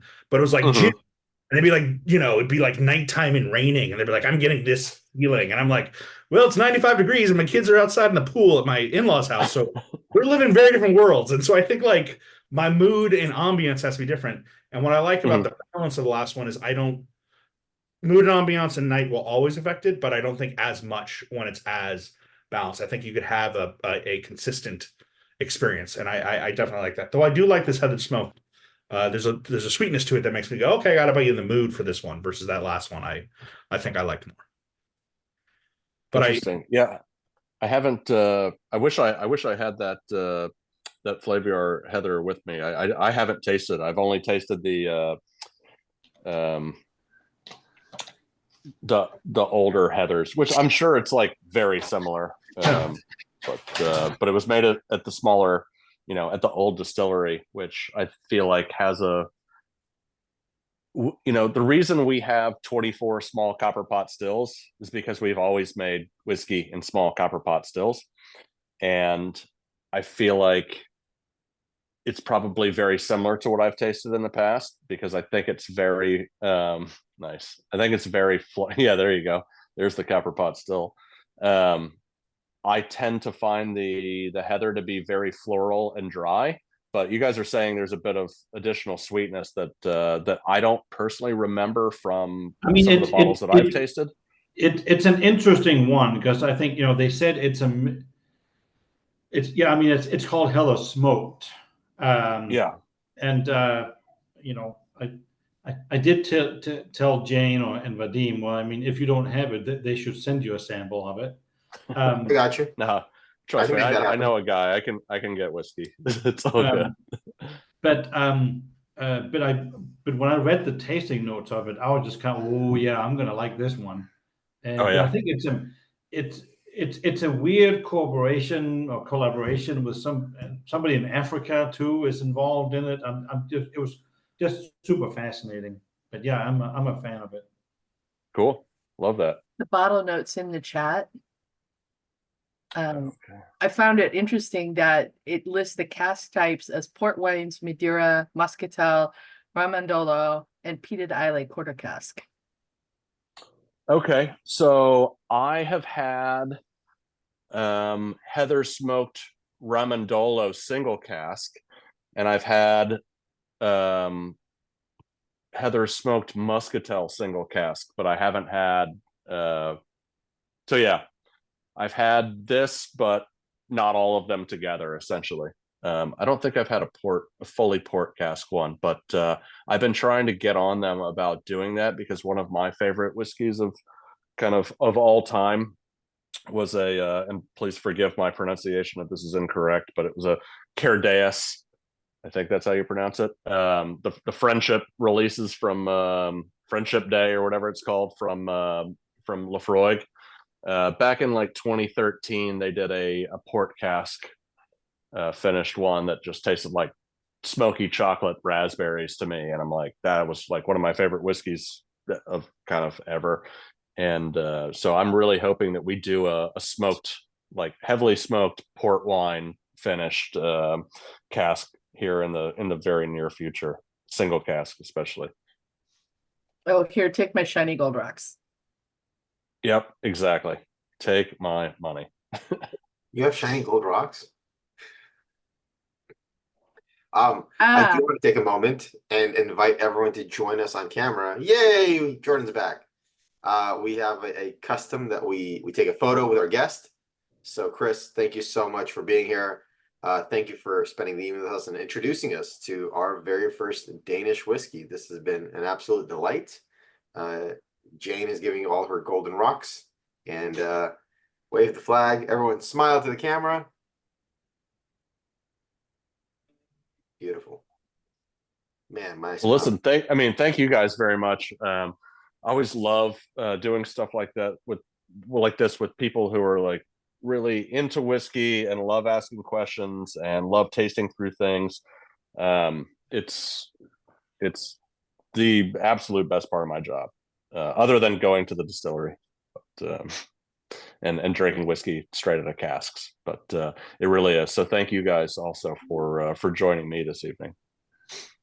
So when you go, do you fly into Lego, Billund, or do you fly into?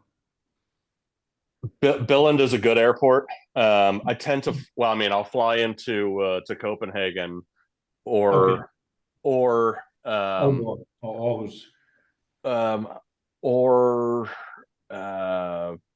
I've also flown into like Oslo and flown from Oslo into Billund.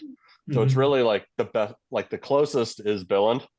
But I also like taking trains, so flying into Copenhagen and taking the train or whatever is no big deal too. But yeah, I really want to make it up to Aarhus, because I think there's now a direct flight from. Yeah, there's a there was a new route, and I think it was a direct flight from New York to Aarhus, which would put me. Well, okay, I know there's one to Aalborg, actually. Come to Oh, think is of it it. Aalborg? I can't remember. It's Yeah. one of the two that it's a very Yeah. new route within the last like 6 to 8 months or so. Yeah, no, I grew up on the northwest coast. So, when I was a itty bitty tiny boy, I was in Skane, Okay. and then Hirtshals, where my dad was a fisherman. So, we moved around those three main Sure. ports. So but you were close to the distillery. Yeah. Oh yeah. Sure. So, but yeah, when I used to fly a lot, I always had to connect in Copenhagen and somewhere else. Now it's now they have a direct flight from Aalborg to New York. What the hell? I missed out. Yeah, it's you guys are growing up. Your small I know, country is right? getting big. Mhm. Oh man, also that fire the other day of what building is it? Oh, Børsen. Yeah, man. Yeah. That's rough. That building was built in what, the 1600s? Yep, and it had that Yeah. big spear, and when that Yeah. fell, that was a sad day. Yeah, that was terrible. Alex, one of our founders, described it as their Notre Dame moment. Yep. No, and it's funny. That was the same thing. When I saw that burn, I was thinking the same thing. What the hell is it? Every time they do renovation of an old historic building, they have to put it on fire. Yeah, I mean, it Insurance seems like why did they put all the scaffolding up if they were just going to set it on fire? Right. Well, I mean, funny story. So, I grew up in Hirtshals, where we have the North Sea Museum, Okay. and that caught on fire one time. Oh, did it really? And it was simply because the contractor that was, putting oil on the floor and whatnot else. And when you do that kind of oil, linseed oil, and just put those old rags in a corner, nope, they that does not combust work. spontaneously. Yeah. Yep. Wow. So that was yeah. Yeah, I mean, they give warnings all over the place, like, do not throw these rags into a garbage can, but like somebody does it every time. Yeah. Well, what the capacity of the distillery? So currently we can make up to, I believe, don't quote me exactly, but I think it's 800,000 liters per year. If we were running like full out, we don't, like that would be running continuously almost. But yeah, up to 800,000 liters per year. And there's a lot put for aging, or purposely release everything out? Well,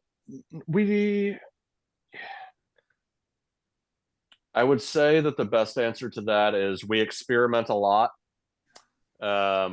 And we produce as much as we can kind of sustainably produce and sell at the moment. We definitely have some old barrels sitting around, but really we're selling most of what we produce.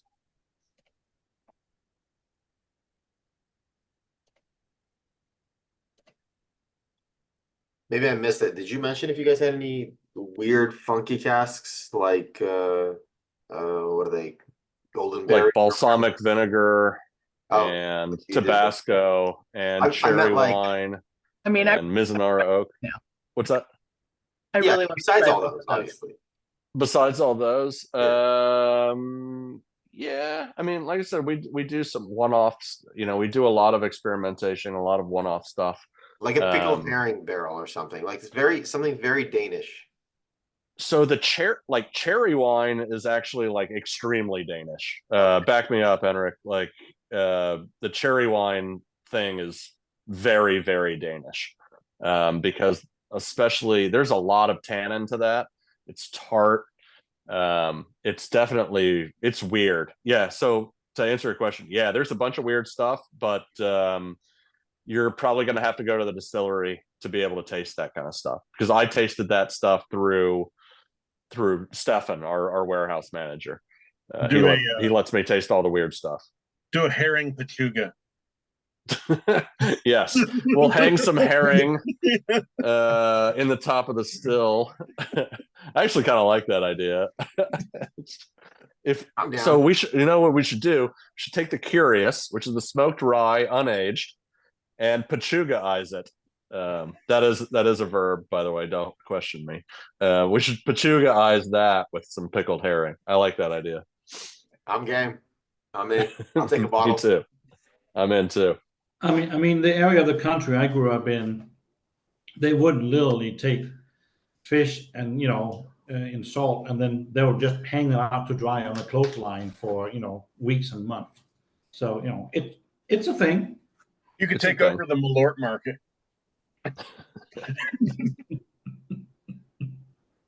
Yeah. I don't think so. Is actually a Danish, because when I went to his house, there was no pickled herring. I didn't get a single open faced sandwich offered to me. There was no rye bread, just Irish. What? Wait, where were you? At Henrik's house. Oh, at Henrik's house. I was like, he only offered me. I was like, you weren't in Copenhagen if you couldn't find those things. Like, actually, the first thing you would find in Copenhagen would be a hot dog, to be honest. All right, there you go. Fitness brand. It's it's the closest approximation. Yeah, it's cost plus. It works. It works well. Okay. Yeah. And yes, Chris, you're absolutely right. The first thing I do when I get back to Denmark is stop at a hot dog cart. Get a hot dog, right? Yeah. Yep. Absolutely. And it's the last thing I do too. Do you smuggle back remoulade? No, I actually don't care for remoulade. So, you don't? Okay. I really like it. I don't even know what it is exactly. It's great. And thankfully the onions you can get at IKEA. Correct. Those little fried onions. Yep. Yeah. Yep. You're making me miss Denmark quite a bit, man. I know, and I'm in a few months. Now I want a hot dog. Yeah, me too. For me, this is it's midnight, so it's the perfect time for a hot dog. Right. And Jane, these are not beef hot dogs. These are pork. So they're actually very tasty. Mm-hmm. They're great. They're fantastic. It's my favorite trash food. So I remember when I was a kid, right? When we went in school, we had an outing to the industrial slaughterhouse, right? And the first thing they show you is how they kill a pig, and the last thing you do is they serve you hot dogs. That's great. It's that's the whole that's the circle of life, I think, from the Lion King, right? Yep, exactly. Literally straight from The Simpsons. You lived a cartoon episode right there. I like it. I believe Pink's is still open. Yeah, go right. Make a trip to Pink's. That's actually Pink's is where I went to with Al Laws the day we had that event at the Michelin-starred restaurant. Yeah. All right, Vadim, what's the verdict? All right, so the votes are in. Hold on, let me pull up the results for we voted for the peated expression or the smoky expression first. I know I kind of killed you guys with all the with that many polls, but Chris, what do you think was the favorite peated expression? I mean, I know what mine is. I think the favorite was, I think it might have been the Heather, just based on a couple of the comments that I saw. But my pick was, I voted for Smoke, but Heather might be the secret winner. I think that was the most accurate answer we've ever had. It eked it out. Yep. One vote. I think it's the cast strength that helped it. Oh, okay. Oh, it is. It's cast strength too. Okay, nice. 53, yeah. So pretty up there. Yeah. All right. Yeah. And then everybody voted for their favorite of the night, and here are the results. You knew the favorite of the first four. You knew the favorite of the last three. What do you think is the favorite of all of them? I still think it's the first fill pick. Sorry? I still think it's the first fill barrel pick. By a long shot. 50% of the people out of all the options picked the first fill barrel pick as their favorite. So I mean, It's I had super to, good. I had to vote for the Heather Smoked, but I mean, we are talking, for me, you know, a hairline difference. I mean, that is, yeah, that first fill is absolutely amazing, but the Heather Smoke is really good too. Yeah, that first fill pick is just really, really, really easy to like. We yeah, and the thing is, I think that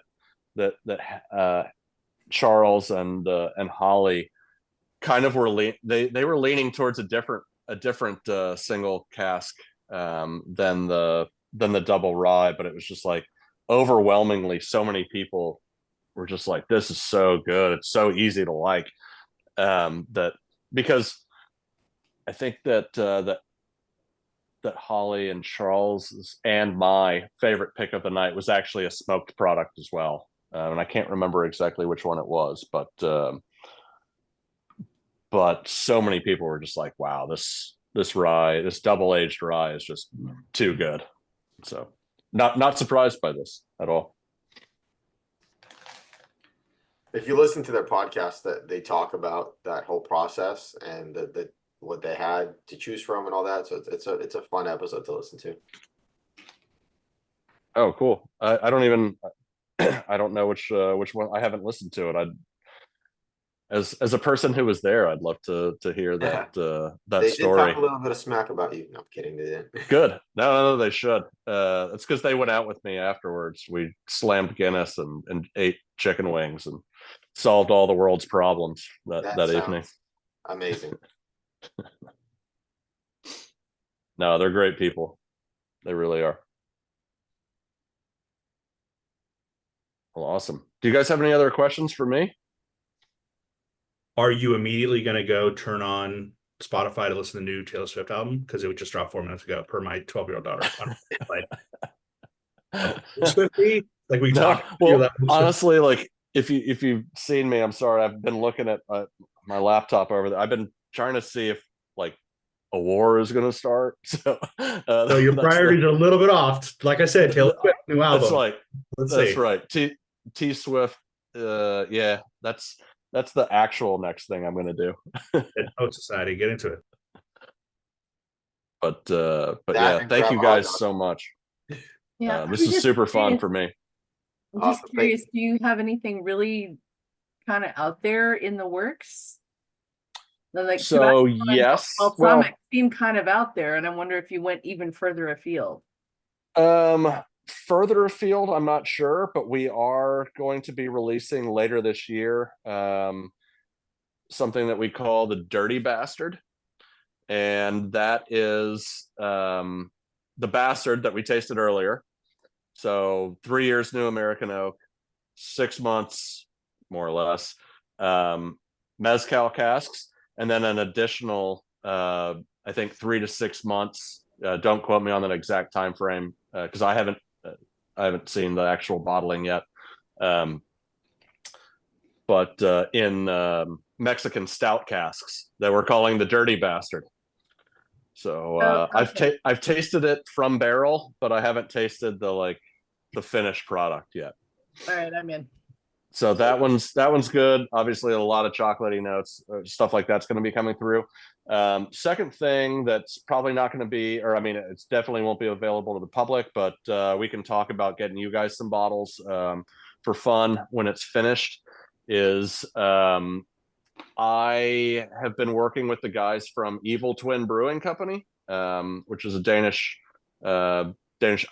So there's two brothers. One is McKellar, or one beer company is McKellar. The other one is Evil Twin. Evil Twin has a brewery here in Brooklyn where I live, and I gave them 2 barrels, 2 empty rye barrels, and they have been aging beer, 2 different random beers, and he won't tell me what's in it. He was just like, it's fucking weird and it's gonna be cool and you're gonna like it. And I was like, all right, sweet. And so we're gonna take those barrels and refill them with rye after he empties them with beer. So we'll be able to like I said, that one won't be for sale. It'll be like pretty much a promotional thing that, like, you know, this was kind of a collab, one-off kind of collab sort of thing that maybe we follow through with in the future. But I'll see if I can't get you guys some bottles, a couple bottles of that to at least taste amongst yourselves. Yes. No, everyone. Not just those with their hands raised, Henrik. But thank you, brother. But yeah, but that's we just released another product in Europe called oh god, here's where my pronunciation is gonna fail. Hurst. That is it basically means harvest. Oh, help me. Hurst. Hurst. Yep. Yeah. And it's a 50-50 rye barley 4-year-old whiskey. But that's not available in the States yet either. We're trying to do cool stuff without overloading people with like a bunch of different expressions. We want people to taste what we're doing and then kind of branch out from there.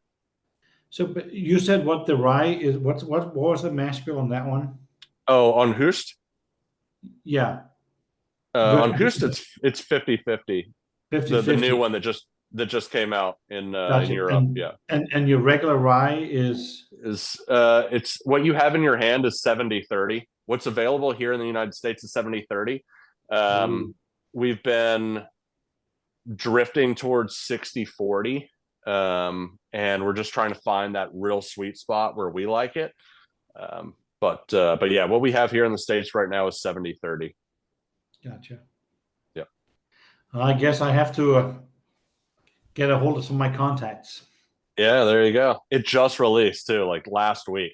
So yeah, nice. I haven't even tasted it. I'm waiting for our global advocacy director is coming into town in like 3 weeks, I guess. So he's smuggling me some bottles. I may even not even get to taste it because I already told Holly I would give her one, and I told Mike from Travel Bar I'd give him one. So I mean, I'll taste it with both of them, but I don't even know if I have a bottle coming to me yet. But all in due time. No, that to me, as I said, I'm not a rye guy. I like this one, but if a little less rye, I think I would actually love it. Yeah, so maybe that Hoost is kind of what you're looking for. So yeah, reach out, man, for sure. If you've got you got any friends coming over with the old suitcase. Yeah, I have a friend. She literally just left Copenhagen 2 days ago. But oh yeah, but her son is going to school in Denmark. So maybe when she goes and pick him up in the summer, maybe I can convince her to bring me a bottle. There you go. Finally, put a good reason that she needs to travel over there. Exactly. That's the main reason, and then she can pick up her kid or whatever. Yeah, whatever. Or whatever. Oh, man. Awesome. I'm revisiting some of these expressions from earlier. They're fantastic. Chris, thank you so much. I know we're passing midnight on your end, so we really appreciate you spending the evening with us. This was really. Listen, great. I'm okay. We had talked about giving away some Glencairn glasses. Oh yeah, right? let's do it. Yeah. So they did arrive. So you sent me 12. 1, 2, 3, 4, 5, 6, 7, 8, 9, 10, 11, 12. If you don't count me, that's 12. I'll just give one to everyone that's here. I got you guys all. I love that photo, and I'll get everyone a glass. Beautiful. I hate the fact that I have to ship some of them, but I'll make it happen. All good. Maybe I'll send some more your way. I have been so. I was the first person hired in the United States, so it's been like I've been working out of my house primarily, and so my spare bedroom has been a Danish whiskey swag storage room for about a year and a half now, which is good, but it's like like I also live in New York City, and so like it's a small one bed, like small spare bedroom. So I found some more. Anything So I'm extra, happy to send it my way. I'm happy to send some more stuff your way. I also found some sweatshirts and stuff. So in fact, the one that I'm wearing, in fact, I found some of these. So I'll see what I can put together for you guys as well. If you want to like throw some sizes down for me, I have some for everybody that was here, and I'm happy to send that out to everybody. Even when I don't ask, they tell me their size in this when they sign up. Fair enough. If you just want to put that together for me, I'll make sure to get stuff out to everybody. That'd be awesome. That sweatshirt is stunning. I mean, well, the clothes don't make the man, but I think it looks pretty good. You can even say it's handsome. There we go. All right, everyone who's here, you heard the man. We're gonna get another Oprah moment, so send me your info. I'm not gonna remember it in the chat, so DM me or something. I don't know. Put it. Oh, yeah, just for the next put it together in an email or something. Put it in the notes, and then I'll remember it. Force you to sign up for our next tasting. There you go. There we go. Love that. Thanks everyone for being here. You get a special treat, present. Get a kid. Get a gift. That's what I meant. Don't take the kid from wherever. Awesome. Thanks, Chris. We appreciate it. And we'll see you in the next one. All right. Thank you guys very much. Thank you. This was awesome. Thank you. Absolute pleasure, guys. Thank Really nice to meet you all. Thank you. Cheers.